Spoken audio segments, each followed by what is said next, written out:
ಮಕ್ಕಳೇ ಸ್ಟಾರ್ಟ್ ಮಾಡಿದ್ದೀರಾ ಸ್ಟಡಿ ಮಾಡಲಿಕ್ಕೆ? ಓಕೆ. ಈಗ ಕೆಲವರಿಗಂತೂ ತುಂಬ ಒಂಥರ ಹೆಕ್ಟಿಕ್ ಅನಿಸ್ತಾ ಇರ್ಬೋದು, ಬೇಜಾರು ಮಾಡ್ಕೊಳ್ಳಿ ಬೇಡಿ ಮಕ್ಕಳೇ. ಚೆನ್ನಾಗಿ ಓದಲಿಕ್ಕೆ ಇಷ್ಟಪಟ್ಟು ಕಲೀಲಿಕ್ಕೆ ಸ್ಟಾರ್ಟ್ ಮಾಡಿ. ರಿಸಲ್ಟ್ ಬಂದಾಗ ನಿಮಗೆ ತುಂಬ ಇದು ಖುಷಿ ಕೊಡುತ್ತೆ. ನಿಮ್ಮ ತಂದೆ ತಾಯಿ ತಲೆ ಎತ್ತಿ ಅವತ್ತು ಖುಷಿಯಿಂದ ಎಲ್ಲರ ಹತ್ರ ಸ್ವೀಟ್ ಹಂಚ್ಲಿಕ್ಕಿರುವಂತಹ ಅವಕಾಶವನ್ನು ಮಾಡಿಕೊಡ್ಬೇಕಾಗಿರೋದು ನೀವು. ನನ್ನ ಸ್ಟೂಡೆಂಟ್ ಒಬ್ಬ ಇದ್ದ, ಅವನು ಕೊರೋನಾ ಟೈಮಲ್ಲಿ ನಾನು ಗೌರ್ಮೆಂಟ್ ಹಾಸ್ಪಿಟ್ಲಿಗೆ ಹೋಗಿದ್ದಾಗ ಏನು ಹೇಳ್ದೆ ಅಂದರೆ, ಮೇಡಮ್ 10th ಆದಮೇಲೆ ಮ್ಯಾಥ್ಸೇ ಇಲ್ಲ ಮೇಡಮ್, ನಾನು ಮ್ಯಾಥ್ಸ್ ತೊಗೊಳ್ಳಿ. ಅವ್ನಿಗೆ ತುಂಬ ಕಷ್ಟ ಇತ್ತು. ಇದೊಂದು ಟರ್ನಿಂಗ್ ಪಾಯಿಂಟ್ ಮಕ್ಕಳೇ. ಇದರಲ್ಲಿ ಫೇಲಾಗಿ ನೀವು ಮನೆಯಲ್ಲಿ ಕೂತು ಬೇರೆ ಏನೋ ಬಿಸ್ನೆಸ್ಸು ಅದು ಇದು ಅಂತ ಹೋಗೋದಕ್ಕಿಂತ ಬದಲು ನಿಮಗೆ ತುಂಬ ಆಪರ್ಚುನಿಟಿ ಇದೆ. ಕೆಲವರಿಗೆ ಮಾತ್ರ ನಾನು ಹೇಳ್ತಾ ಇರೋದು, ಯಾರು ಮ್ಯಾಥ್ಸನ್ನು ತುಂಬ ಕಷ್ಟಪಟ್ಟು ಓದ್ತಾ ಇರ್ತೀರೋ ಅಂಥ ಮಕ್ಕಳಿಗೆ ನಾನು ಹೇಳ್ತಾ ಇದ್ದೀನಿ, ಇಷ್ಟಪಟ್ಟು ಕಲೀಲಿಕ್ಕೆ ಸ್ಟಾರ್ಟ್ ಮಾಡಿ, ಒಳ್ಳೆ ರಿಸಲ್ಟ್ ಬರುತ್ತೆ. ಆಮೇಲೆ 10th ಕಳೆದ್ಮೇಲೆ ನಿಮಗೆ ಮ್ಯಾಥ್ಸ್ ಇಷ್ಟ ಇಲ್ಲ ಅಂತೇಳಿದ್ರೆ ಮ್ಯಾಥ್ಸನ್ನು ಬಿಟ್ಟು ಬೇರೆ ಸಬ್ಜೆಕ್ಟನ್ನು ಆಪ್ಟ್ ಮಾಡ್ಬೋದು. ಮ್ಯಾಥ್ಸ್ ಇರಲ್ಲ. ಮ್ಯಾಥ್ಸ್ ಈಗ ಕಲಿತಾ ಯಾರಿಗೆ ಇಷ್ಟ ಆಗ್ಲಿಕ್ಕೆ ಸ್ಟಾರ್ಟ್ ಆಗುತ್ತೋ ಅಂಥವ್ರು ಮ್ಯಾಥ್ಸಲ್ಲಿ ಹೋಗ್ಬೋದು. ಮ್ಯಾಥ್ಸ್ ಈಸಿ, ಕಷ್ಟ ಅಲ್ಲ ಅಂತ ಹೇಳೋದು ನನ್ನ ಒಂದು ಗುರಿ. ಈಗ ನನ್ನ ಸ್ಟೂಡೆಂಟ್ದು ಕತೆ ಹೇಳ್ತಾ ಹೋಗ್ಬಿಟ್ಟೆ. ಈಗ ನಾವು 22nd 2 ಮಾರ್ಕಿನ ಪ್ರಶ್ನೆಗಳನ್ನು ಹೋಗ್ತಾ ಹೋಗೋಣ. ಎರಡು ಮಾರ್ಕಿನ ಪ್ರಶ್ನೆಯಲ್ಲಿ ಮೊದಲನೇದು ಏನು ಹೇಳ್ತಾ ಇದೆ ಅಂತ, prove that 2 + √3 is an irrational number ಅಂತಿದೆ. ಕನ್ನಡದಲ್ಲಿ ಏನು ಹೇಳ್ತಾರೆ, ಅಭಾಗಲಬ್ಧ ಸಂಖ್ಯೆ ಅಲ್ವಾ. 2 + √3 ಒಂದು ಅಭಾಗಲಬ್ಧ ಸಂಖ್ಯೆ ಎಂದು ಸಾಧಿಸಿ ಅಂತ. ಅದನ್ನು ನೀವು ಕಲ್ತಿರಲೇಬೇಕು ಮಕ್ಕಳೇ. ಈ ಥರ ಬರ್ಕೊಂಡು ನೀವು ಕಲ್ತಿರಬೇಕು. ನೀವು ಕ್ವಶನ್ ಪೇಪರ್ನ ಡೌನ್ಲೋಡ್ ಮಾಡ್ಕೊಳ್ಳೋದು ಹೇಳಿದ್ದೀನಿ. ಡೌನ್ಲೋಡ್ ಮಾಡಿಕೊಂಡು ಒಂದು ಈ ಥರದ ಲೆಕ್ಕ ಮಾಡಿದ್ರೆ ಕ್ವಶನ್ ಪೇಪರ್ಲಿ 4 ಪ್ರೂವ್ ದ್ಯಾಟ್ ಇರ್ಯಾಷನಲ್ ನಂಬರ್, ಅಭಾಗಲಬ್ಧ ಸಂಖ್ಯೆ ಸಾಧಿಸಿ ಅಂತ 4 ಇದೆ. 4 ಕ್ವಶನ್ ಪೇಪರ್ಲಿ 4 ಥರ ಪ್ರಾಬ್ಲಮ್ ಇದೆ. ಎಲ್ಲವನ್ನ ಮಾಡಿ ಆಗ ನಿಮಗೆ ಈಸಿ ಆಗುತ್ತೆ, ಗೊತ್ತಾಗುತ್ತೆ ಹೇಗೆ ಮಾಡೋದು ಅಂತ. ನೀವು ಯೋಚನೆ ಮಾಡ್ತಾ ಇರ್ಬೋದು, ನಾನು ಹೇಳ್ತಾ ಇದ್ದೀನಿ ಯಾವಾಗಲೂ 4 ಕ್ವಶನ್ ಪೇಪರ್ ಮಾಡಿ ಸಾಕು, ಅಷ್ಟು ಒಳ್ಳೆ ಮಾರ್ಕ್ಸ್ ಸ್ಕೋರ್ ಮಾಡ್ತೀನಿ ಅಂತ. 4 ಕ್ವಶನ್ ಪೇಪರ್ಲಿ ಎಲ್ಲ ಕ್ವಶನ್ಸನ್ನು ಸಾಲ್ವ್ ಮಾಡಿರ್ತಾರೆ ಮಕ್ಕಳೇ. ನಿಮಗೆ ಟೈನಿ ಚೇಂಜಸ್, ಚಿಕ್ಕ ಚೇಂಜಸ್ ನಿಮ್ಮ ಇದರಲ್ಲಿ ರಿಮಾರ್ಕೇಬಲ್ ರಿಸಲ್ಟನ್ನು ಕೊಡ್ತದೆ. ಸಣ್ಣದು ನೀವು ಇದನ್ನೆಲ್ಲ ಕಲ್ತ್ಕೊಂಡು ಸಣ್ಣದಾಗಿ ಮಾಡಿ. ಯಾಕೆಂತಂದರೆ ನೀವು ಚಿಕ್ಕ ಮಕ್ಕಳು ಅಂತಲ್ಲ, ದೊಡ್ಡವ್ರಿಗಾದರೂ ದೊಡ್ಡ ಬೆಟ್ಟ ಹತ್ತಬೇಕು ಅಂತ ಹೇಳಿದ್ರೆ ಸಣ್ಣ ಹೆಜ್ಜೆ ಇಟ್ಬಿಡ್ತಾನೆ ಹತ್ತಬೇಕಾಗಿರೋದು. ಅದೇ ಥರ 10th ಸ್ಟ್ಯಾಂಡರ್ಡ್ ಇದನ್ನು ಸಣ್ಣದು ಇವತ್ತು ಇದನ್ನ ಕಲಿತೀನಿ ಅಂತ ತಿಳ್ಕೊಳ್ಳಿ. ಇವತ್ತು ಎಷ್ಟು ಮಾರ್ಕ್ ಬರುತ್ತೆ? 2 ಮಾರ್ಕ್ ಬರುತ್ತೆ. ಇದನ್ನು ಬರೆದು ಕಲಿಬೇಕು. ಇದು 2 + √3 = p/q. ಇದನ್ನು p and q coprime numbers, ಅವಿಭಾಜ್ಯ ಸಂಖ್ಯೆಗಳು ಅಂತ ಕಲಿತೀರಾ. ಈಗ √3 = p/q. ಈ ಎರಡನ್ನು ಉಂಟಲ್ವಾ, ಎಲ್ಲಿಗೆ ತರ್ತೀನಿ ನಾನು? ಈಚೆಗೆ ತರ್ತೀನಿ, -2 ಅಂತ ಮಾಡ್ಕೊಳ್ತೀನಿ. ಹಾಗೇನಾಯಿತು, ನನಗೆ ಇಲ್ಲಿಗೆ ಬಂದಾಗ -2 ಆಗುತ್ತೆ. ಇದು -2 ಆಯಿತು. ಈಗ √3 = ನೋಡಿ q ಮತ್ತು 2 ಮಲ್ಟಿಪ್ಲೈ ಮಾಡೋದು, ಗುಣಿಸೋದು, ಆಗ 2q ಆಗುತ್ತೆ. ಇದಿಷ್ಟು ನೀವು ಮಾಡೋದು ಗೊತ್ತಾಯಿತು. ಮಾಡಿ ಆದಮೇಲೆ ಇದನ್ನು ಈ ಎಡಗಡೆ ಇರೋದನ್ನು ಇದು ಎಡಗಡೆ ಅಲ್ಲ, ಬಲಗಡೆ ಇರೋದನ್ನು p - 2q/q ಅಂತ ರ್ಯಾಷನಲ್ ನಂಬರ್, ಭಾಗಲಬ್ಧ ಸಂಖ್ಯೆ. ಆದರೆ √3 ಅಂತ ಹೇಳೋದು ಭಾಗಲಬ್ಧ ಸಂಖ್ಯೆ ಅಲ್ಲ. It is an irrational number. ನಾವೇನು ಅಸ್ಯೂಮ್ ಮಾಡಿದ್ದೀವಿ, ನಾವೇನು ಊಹಿಸಿದ್ದೀವಿ ಅದು ಅಲ್ಲ. ಇದನ್ನು ಬರೆದು ಕಲಿ. Okay, no shortcut for this. ಯಾಕೆಂತ ಹೇಳಿದ್ರೆ ಇದು ಬರುವಂಥದ್ದು. ಈಗ ನಿಮಗೆ ಇದು 3ನೇ ಕ್ವಶನ್ ಪೇಪರ್ ನಾನು ಮಾಡ್ತಾ ಇರೋದು. ನಿಮಗೆ ಕ್ವಶನ್ ಪೇಪರ್ನ ಮಾಡಿ ಏನು ಕೇಳಿದ್ದಾರೆ ಅಂತ ಹೇಳಿದ್ರೆ, in the given figure PA ಮತ್ತು PB are the tangents to the circle with center A, circle O. If PA = PA ಇದು 4 cm and APO ಅಲ್ವಾ, ಇದು ಚಿತ್ರವನ್ನು ನೋಡ್ಕೊಳ್ಳಿ. APO ಇಲ್ಲಿ ಕೊಟ್ಟಿದ್ದಾರೆ ಎಷ್ಟು ಅಂತ, 40 ಡಿಗ್ರಿ ಅಂತ ಕೊಟ್ಟಿದ್ದಾರೆ. Next then find the measure of AOB ಅಂತ ಹೇಳಿದ್ರೆ ಇದು full AOB and find the length of PB ಅಂತ ಕೊಟ್ಟಿದ್ದಾರೆ.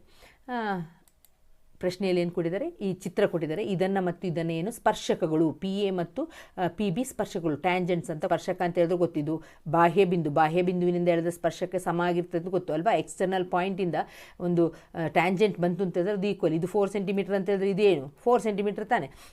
ಆ್ಯಂಗಲ್ APO ಅಂತ ಹೇಳಿದ್ರೆ ಇದು ಏನು 40 ಡಿಗ್ರಿ. AOB ಅಳತೆಯನ್ನು ಕಂಡುಹಿಡಿರಿ, ಇದನ್ನು ಅಳತೆಯನ್ನು ಕಂಡುಹಿಡಿಯಿರಿ ಅಂತ. ಮಕ್ಕಳೇ, ಇದನ್ನು ನೋಡಿದ ತಕ್ಷಣ ನಿಮಗೆ ಯಾವುದೆಲ್ಲ ಯೋಚನೆ ಬರಬೇಕು ಹೇಳಿ? 10.1 ಥಿಯರಮ್ 10.1 ಏನು, ಈ ಸರ್ಕಲ್ ಇದ್ದರೆ ಇಲ್ಲಿಂದ ಹೀಗೆ ಬಂದು ಇದೇನಿದು ರೇಡಿಯಸ್ ತ್ರಿಜ್ಯ ಬಂದು ಇದೇನಿದು ಸ್ಪರ್ಶಕ ಆದರೆ ಇಲ್ಲಿ ಎಷ್ಟು ಡಿಗ್ರಿ? 90 ಡಿಗ್ರಿ. ಇನ್ನೊಂದು 10.2 ಪ್ರಮೇಯ ಕಲ್ತಿರೋದು ನೀವು. ಇದು ಬಾಹ್ಯ ಬಿಂದು, ಎಕ್ಸ್ಟರ್ನಲ್ ಪಾಯಿಂಟ್ ಯಾವುದು? ಇದು P ಎಕ್ಸ್ಟರ್ನಲ್ ಪಾಯಿಂಟ್. ಪಿಯಿಂದ ಎಳೆದಂತಹ ಸ್ಪರ್ಶಕ ಟ್ಯಾಂಜೆಂಟ್ ಏನಾಗಿರ್ತದೆ? Equal length. ಇದು 6 ಸೆಂಟಿಮೀಟರ್ ಇದೆ, ಇದು 6 ಸೆಂಟಿಮೀಟರ್. ಇಲ್ಲಿ 4 ಸೆಂಟಿಮೀಟರ್ ಅಂತ ಕೊಟ್ಟರೆ 4 ಸೆಂಟಿಮೀಟರ್. ಆಗಲೇ ನಿಮಗೊಂದು ಮಾರ್ಕ್ ಬಂದಾಯಿತು. PB ಅಳತೆಯನ್ನು ಕಂಡುಹಿಡಿಯಿರಿ. ನೋಡೋಣ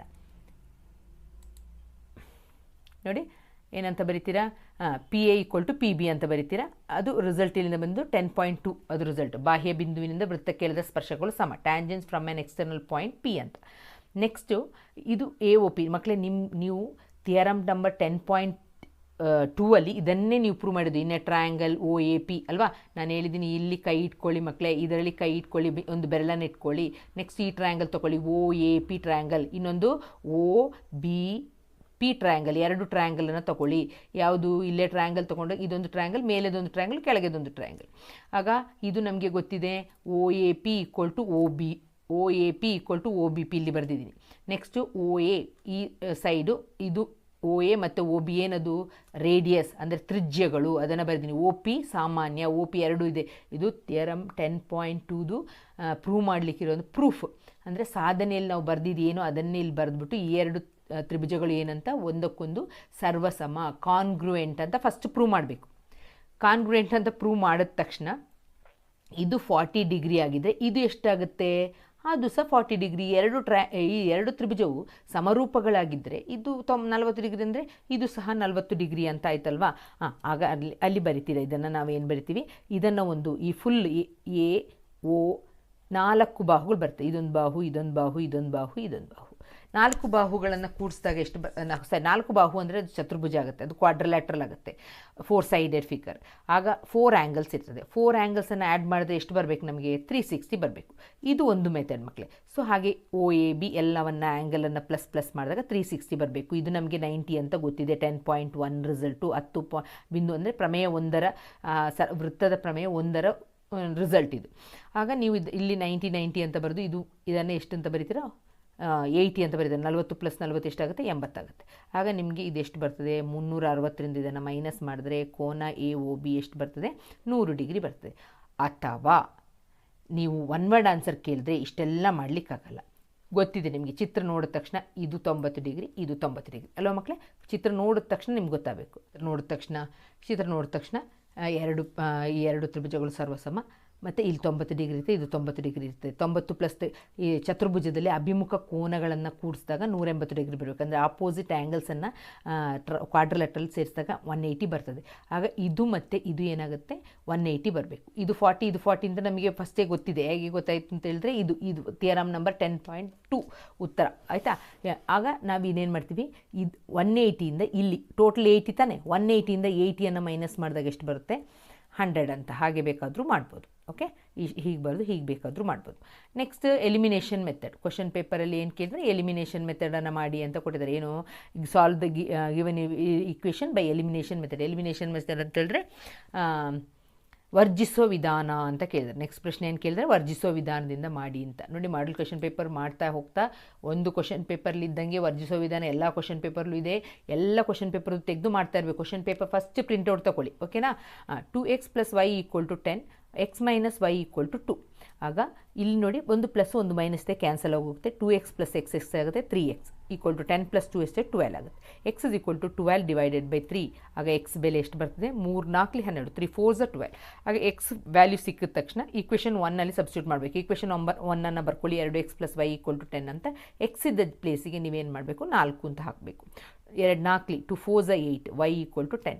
y = 10 ಇದನ್ನು ಈಚೆ ತರುವಾಗ -8 ಆಗುತ್ತೆ. ಯಾವತ್ತು ಡಿವೈಡೆಡ್ ಬೈ ಅಂತ ಬರೆದು ಬಿಡಬೇಡಿ. ಇಲ್ಲಿ +8 ಇರೋದು, ಇಲ್ಲಿ ಏನಿಲ್ಲ ಅಂತ ಹೇಳಿದ್ರೆ ಪ್ಲಸ್ ಅಂತ ಅರ್ಥ. ಇದು ಈಚೆ ಬರುವಾಗ ಏನಾಗುತ್ತೆ, -8 ಆಗುತ್ತೆ. ನಾನು ಇದನ್ನು ಪುನಃ ಹೇಳ್ತೀನಿ ನೋಡಿ. 8y = 10 ಅಂತ ಬಂದರೆ ನೀವು y = 10/8 ಅಂತ ಬರಿತೀರಾ. ಇಲ್ಲಿ ಇರೋದು 8 + y ಅಂತಿರೋದು. ಆಗ ನೀವು y = 10 - 8 ಅಂತ ಮಾಡಬೇಕು. ಅರ್ಥ ಆಯ್ತಲ್ವಾ. ಆಗ 2 ಬರುತ್ತೆ. ನೆಕ್ಸ್ಟ್ ಕ್ವಶನ್ ಏನು ಕೇಳಿದ್ದಾರೆ, if the first term of arithmetic progression is 1. ಆಗ ಎ ಕೊಟ್ಟಿದ್ದಾರೆ. ಎ ಎಷ್ಟು ಕೊಟ್ಟಿದ್ದಾರೆ, 1 ಅಂತ ಕೊಟ್ಟಿದ್ದಾರೆ. ಅದು ಮೊದಲ ಪದ ಅಂತ ಕೊಟ್ಟಿರ್ತಾರೆ. 14th term is 53. ಆಗ ಎ 14 ಕೊಟ್ಟಿದ್ದಾರೆ. ಎಷ್ಟು ಕೊಟ್ಟಿದ್ದಾರೆ, 53 ಅಂತ ಕೊಟ್ಟಿದ್ದಾರೆ. Find the nth term of the progression ಅಂತ ಕೇಳಿದ್ದಾರೆ. ಎನ್ನನೇ ಪದವನ್ನು ಕಂಡುಹಿಡಿಯಿರಿ ಅಂತ ಏನು ಕೇಳಿದ್ದಾರೆ. ಒಂದು ಸಮಾಂತರ ಶ್ರೇಣಿಯ ಮೊದಲ ಪದ ಎ ಕೊಟ್ಟಿದ್ದಾರೆ. 14ನೇ ಪದ ಹೇಳಿದ್ದೀನಿ, ಎ 14 = 53 ಬರಬೇಕು. ಎನ್ನನೇ ಪದವನ್ನು ಕಂಡುಹಿಡಿಯಿರಿ.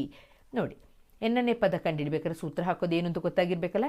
an = a + n - 1 ಇಂಟು ಪದಗಳು ಅಂತ ಬಂದಿದೆ. ಮೊತ್ತ ಅಂತ ಕೇಳಿಲ್ಲ, ಅಲ್ಲಿ ಸಮ್ ಅಂತ ಕೇಳಿಲ್ಲ. ಸೊ ಇದನ್ನು ಫಾರ್ಮುಲಾ ಹಾಕ್ತೀರಾ. ಫಸ್ಟ್ ಟರ್ಮ್ ಇದನ್ನು ಬರಿತೀರಾ. A 14 equal to last term ಕೊಟ್ಟಿದ್ದಾರೆ ಎನ್ ಎಷ್ಟು ಅಂತ ಫೈಂಡ್ ಔಟ್ ಮಾಡಬೇಕು. ಈಗ 14 ಎ ಪ್ಲಸ್ 13 ಡಿ. ಈಗ ಎ 14 ಅಂದರೆ 53 ಬರಿತೀರಾ. ಎ ಅಂತ ಹೇಳಿದ್ರೆ 1 ಪ್ಲಸ್ 13 ಡಿ. 53ರಿಂದ ಈಚೆ ತೊಗೊಳ್ತೀರಾ 1ಅನ್ನು, ಮೈನಸ್ ಆಗುತ್ತೆ. ಆಗ -1 ಡಿ ಆಗುತ್ತೆ. ಇದು ಈಚೆ ಬಂದಾಗ ಮೈನಸ್ ಆಗುತ್ತೆ. ಆಗ 52/13 ಈಕ್ವಲ್ ಟು ಡಿ. 13 ಎಷ್ಟಲಿ 13 4 52. ಈಗ ಡಿ ಸಿಕ್ತು ಅಂತ ಹೇಳಿದ ತಕ್ಷಣ ಇದಕ್ಕೆ ಸಬ್ಸ್ಟಿಟ್ಯೂಟ್ ಮಾಡಿ. ಎ ಗೊತ್ತಿದೆ, ಡಿ ಗೊತ್ತಿದೆ. ಎನ್ 4 ಇಂಟು ಎನ್ 4n, 4 - 1 4 ಆಗುತ್ತೆ. ಆಗ ಎ ಎನ್ ಎಷ್ಟಾಗುತ್ತೆ 4n. ಈ 4ಇಂದ ಈ 1ಅನ್ನು ಮೈನಸ್ ಮಾಡಿದ್ರೆ -3. ಇದು ಆನ್ಸರ್ ಮಕ್ಕಳೇ. And the HCF of 135 and 75 by prime factorisation. ನೋಡಿ, ಪ್ರೈಮ್ ಫ್ಯಾಕ್ಟ್ರೈಸೇಷನ್ ಅಂತ LCM ಮಾಡೋತ್ತಿಗೆ ಮಾಡ್ತೀವಲ್ಲ, ಲಾಸಹ ಕಂಡುಹಿಡಿಬೇಕಾದ್ರೆ 130 LCM ಆಫ್ 20 ಆ್ಯಂಡ್ HCF ಇದನ್ನ ಕಂಡುಹಿಡ್ತೀರಲ್ಲ HCF, ಅದನ್ನು ಇಲ್ಲಿ ಬರ್ಕೊಳ್ಬೇಕು. ಮತ್ತು ಈ 20 ಮತ್ತು ಇದು HCF ಏನು ಬರ್ತದೋ ಅದನ್ನು ಇಲ್ಲಿ ಬರ್ಕೊಂಡು ಅದ್ರದ್ದು ಏನು ಕಂಡುಹಿಡಬೇಕು, LCM ಅನ್ನು ಫೈಂಡ್ ಔಟ್ ಮಾಡಬೇಕು. ಕ್ವಶನ್ ನೋಡ್ಕೊಳ್ಳಿ ಕನ್ನಡ ಮೀಡಿಯಮವರು. 135 ಮತ್ತು 75ರ ಏನನ್ನು ಫಸ್ಟ್ ಕಂಡಿಡಬೇಕು, ಮಾಸಹ. ಎಂಥ ಅವಿಭಾಜ್ಯ ಅಪವರ್ತನಾ ವಿಧಾನದಿಂದ. ಅವಿಭಾಜ್ಯ ಅಪವರ್ತನ ವಿಧಾನ ಹೇಳಿದ್ದೀನಿ, ಹಾಗೆ ಮಾಡಬೇಕು. ಆಮೇಲೆ ಇಲ್ಲಿ ಏನು ಮಾಸಹ ಕಂಡುಹಿಡಿತೀರೋ ಆ ಜಾಗದಲ್ಲಿ ಆ ನಂಬರ್ನ ಬರೆದು 20 ಮತ್ತು ಆ ಮಾಸಹ ಆನ್ಸರ್ ಬರ್ತಲ್ಲ ಅದ್ರದ್ದು ಏನು ಕಂಡುಹಿಡಬೇಕು, ಲಾಸಹ ಕಂಡುಹಿಡಬೇಕು. HCF ಫೈಂಡ್ ಔಟ್ ಮಾಡ್ತಾ ಇದ್ದೀನಿ. ಹೀಗೆ ಮಾಡಿ HCF ಅಂತ ಹೇಳಿದ್ರೆ ಎರಡು ಕಡೆ ಇರುವಂಥದ್ದು 2, 5 ಮತ್ತು 3 ಆಗುತ್ತೆ. ಆಗ ಮಾಸಹ 5 3 ಎಷ್ಟಾಗುತ್ತೆ, 15 ಆಗುತ್ತೆ. ಈಗ ಈ 15 ಮತ್ತು ಈ 20ರದ್ದು ಏನು ಕಂಡುಹಿಡಬೇಕು, ಲಾಸಹ ಕಂಡುಹಿಡಬೇಕು. LCM ಫೈಂಡ್ ಔಟ್ ಮಾಡಬೇಕು. ಈ ರೀತಿ ಬರಿತೀರಾ. 20 ಅಂತ ಹೇಳಿದ್ರೆ ಹೀಗೆ ಬರಿತೀರಾ. ಎಲ್ಲವನ್ನು ತೊಗೊಳ್ಬೇಕಾಗುತ್ತೆ. LCM ಫೈಂಡ್ ಔಟ್ ಮಾಡಬೇಕು, ಮಾಸಹ ಲಾಸಹ ಫೈಂಡ್ ಔಟ್ ಕಂಡುಹಿಡಬೇಕು ಅಂತ ಹೇಳಿದ್ರೆ ಏನು ಮಾಡಬೇಕು ಮಕ್ಕಳೇ, ಎರಡು ಸಲ ಇರೋದನ್ನ ಒಂದು ಸಲ ಬರೆದೇ ಇತ್ತು. 2ನ ತೊಗೊಳ್ತೀರಾ. ಈ 5 ಮಾತ್ರ 2 ಸಲ ಇದೆ, ಇಲ್ಲೊಂದು ಸಲ ಇಲ್ಲೊಂದು ಸಲ. ಆಗ ಒಂದು ಸಲ ಬರ್ಕೊಳ್ತೀರಾ. ಮತ್ತು 3 ಅದನ್ನು ಅರ್ಥ ಆಯ್ತಲ್ಲ ಹೇಗೆ. ಮಾಸಹ ಅಂತ ಹೇಳಿದ್ರೆ ಯಾವುದು ಸಾಮಾನ್ಯ ಇದೆಯೋ ಅದನ್ನು ಮಾತ್ರ ತೊಗೊಳ್ಳಿ. ನೋಡಿ, ಇಲ್ಲಿ 5 ಇಲ್ಲಿ 3 ಎರಡು ಕಡೆನೂ ಇರುವಂಥದ್ದನ್ನ ತೊಗೊಂಡು ನಾವು ಮಾಸಹ HCF ಅನ್ನು ಫೈಂಡ್ ಔಟ್ ಮಾಡ್ತೀವಿ. ಲಾಸಹ ಮಾಡಬೇಕಾದ್ರೆ ಇಲ್ಲಿ ನೋಡಿ, ಇಲ್ಲಿ 2 ಸಲ ಇದೆ, ಅದನ್ನು ತೊಗೊಳ್ತೀವಿ. ಇಲ್ಲಿ ಇಲ್ಲ ಅಲ್ವಾ, ಆಗ ಇದೆರಡನ್ನು ತೊಗೊಳ್ತೀವಿ. ಇಲ್ಲಿ 5 ಅಂತ ಹೇಳೋದು ಇಲ್ಲೂ ಇದೆ, ಆಗ ನಾವು ಒಂದು ಸಲ 5ಅನ್ನು ಬರ್ಕೊಳ್ತೀವಿ. ನೆಕ್ಸ್ಟ್ ಈ 3ಅನ್ನು ಬರ್ಕೊಳ್ತೀವಿ. LCM ಫೈಂಡ್ ಔಟ್ ಮಾಡೋದು ಹೀಗೆ. ಇದನ್ನೆಲ್ಲ ಮಲ್ಟಿಪ್ಲೈ ಮಾಡಿದಾಗ ನಮಗೆ ಎಷ್ಟು ಸಿಗುತ್ತೆ, 60 ಸಿಗುತ್ತೆ. Next, find the value of y for which the distance between the point P ಮತ್ತು Q ಕೊಟ್ಟಿದ್ದಾರೆ ಈಸ್ 10 ಯೂನಿಟ್ಸ್. ಡಿಸ್ಟೆನ್ಸ್ ಕೊಟ್ಬಿಟ್ಟಿದ್ದಾರೆ. ಡಿಸ್ಟೆನ್ಸ್ ಅಂತ ಬಂದ ತಕ್ಷಣ ಡಿಸ್ಟೆನ್ಸ್ ಫಾರ್ಮುಲಾ ಹಾಕಬೇಕು, ಗೊತ್ತಾಯ್ತಲ್ವಾ. ಆ ಫಾರ್ಮುಲಾ ಹಾಕಲಿಕ್ಕೆ ಗೊತ್ತಿರಬೇಕು. ಫಾರ್ಮುಲಾ ಕಲ್ತಿದ್ರೆ ಮಾತ್ರ, ಬರೆದು ಕಲೀರಿ. No shortcut for this. ಇಲ್ಲಿ ನೋಡಿ, ನಡುವಿನ ದೂರ ಕೊಟ್ಟಿದ್ದಾರೆ. ದೂರ 10 ಮಾನಗಳಾದರೆ ವೈಯ ಬೆಲೆಯನ್ನು ಕಂಡಿರಿ.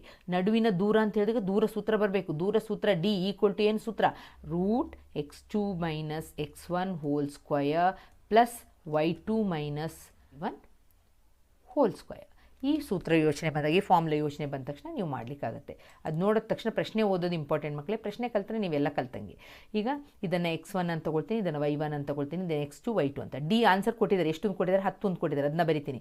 ಈಗ x1 ಇದ್ದ x2 ಇದ್ದ ಜಾಗಕ್ಕೆ ಇಲ್ಲಿ ಸಬ್ಸ್ಟಿಟ್ಯೂಟ್ ಮಾಡ್ತೀನಿ. ಓಕೆ, ಆಗ ನನಗೇನು ಬರುತ್ತೆ, 8 ಸ್ಕ್ವಯರ್. 10ರಿಂದ 2 ಕಳೆದ 8 ಸ್ಕ್ವಯರ್. ಇದು y.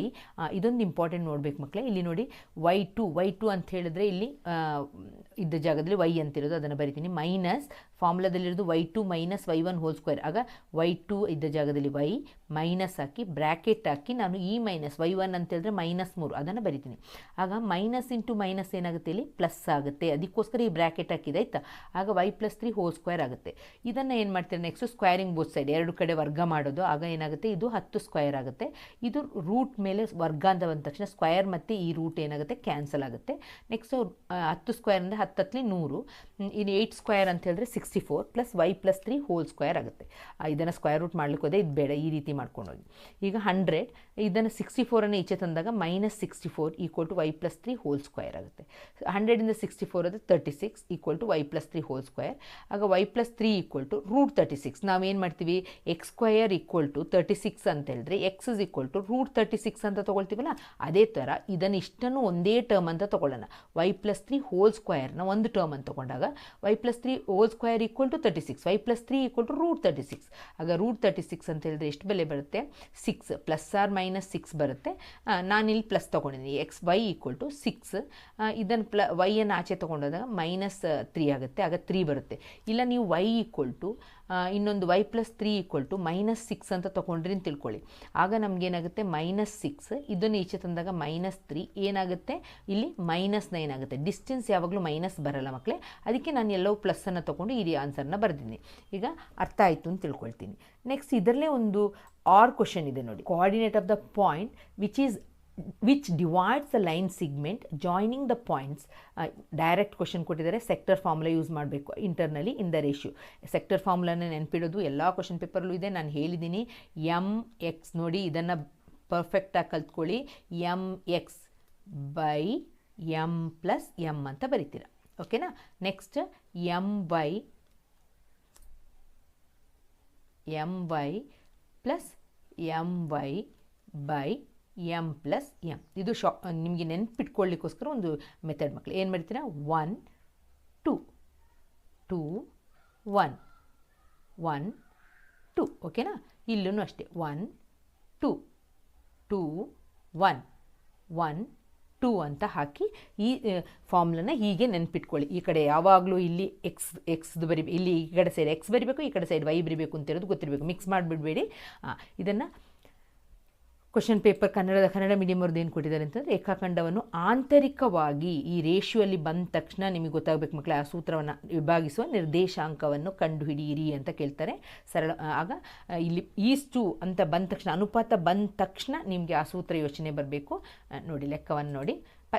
ಅದಕ್ಕೆ ಸೂತ್ರ ಗೊತ್ತಿದ್ದರೆ ಅದಕ್ಕೆ ಜಸ್ಟ್ ನೀವು ಸಬ್ಸ್ಟಿಟ್ಯೂಟ್ ಮಾಡಿದಾಗ m1 ಇದ್ದ ಜಾಗದಲ್ಲಿ, ಇಲ್ಲಿ m1 ಇದ್ದ ಜಾಗದಲ್ಲಿ ಎಷ್ಟಿದೆ, 2 ಇದೆ, ಅದನ್ನು 2 ಅಂತ ಹಾಕ್ತೀರಾ. ಇಲ್ಲಿ ನೆಕ್ಸ್ಟ್ ಏನು ಕೊಟ್ಟಿದ್ದಾರೆ, ಇಲ್ಲಿ x2 ಅಂತ ಕೊಟ್ಟಿದ್ದಾರೆ. x2 ಎಲ್ಲಿ ಹುಡ್ತೀರಾ, ಇಲ್ಲಿ ನೋಡಿ, ಇದು x2 ಎಷ್ಟಿದೆ, 4, ಅದನ್ನು ಇಲ್ಲಿ ಹಾಕ್ತೀರಾ. ಪ್ಲಸ್ ಈ ಸೂತ್ರದಲ್ಲಿರೋದೇ ಫಾರ್ಮುಲಾದಲ್ಲಿ ಪ್ಲಸ್ ಇರೋದು. m2 ಅಂತ ಹೇಳಿದ್ರೆ ಎಷ್ಟಿರೋದು, 3 ಇಂಟು x1 ಅಂತ ಹೇಳಿದ್ರೇನು, -1. ಸೇಮ್ ಅದೇ ಅಲ್ವಾ, m+1. ಆಗ ಆನ್ಸರ್ ನೀವೇ ಮಾಡಿಬಿಟ್ಟು ಆನ್ಸರ್ ಸರಿ ಬಂತ ನೋಡಿ. 1 3 ಆನ್ಸರ್ ಆಗಿರ್ತದೆ. Next question. In the figure, write the value of secant B cot A.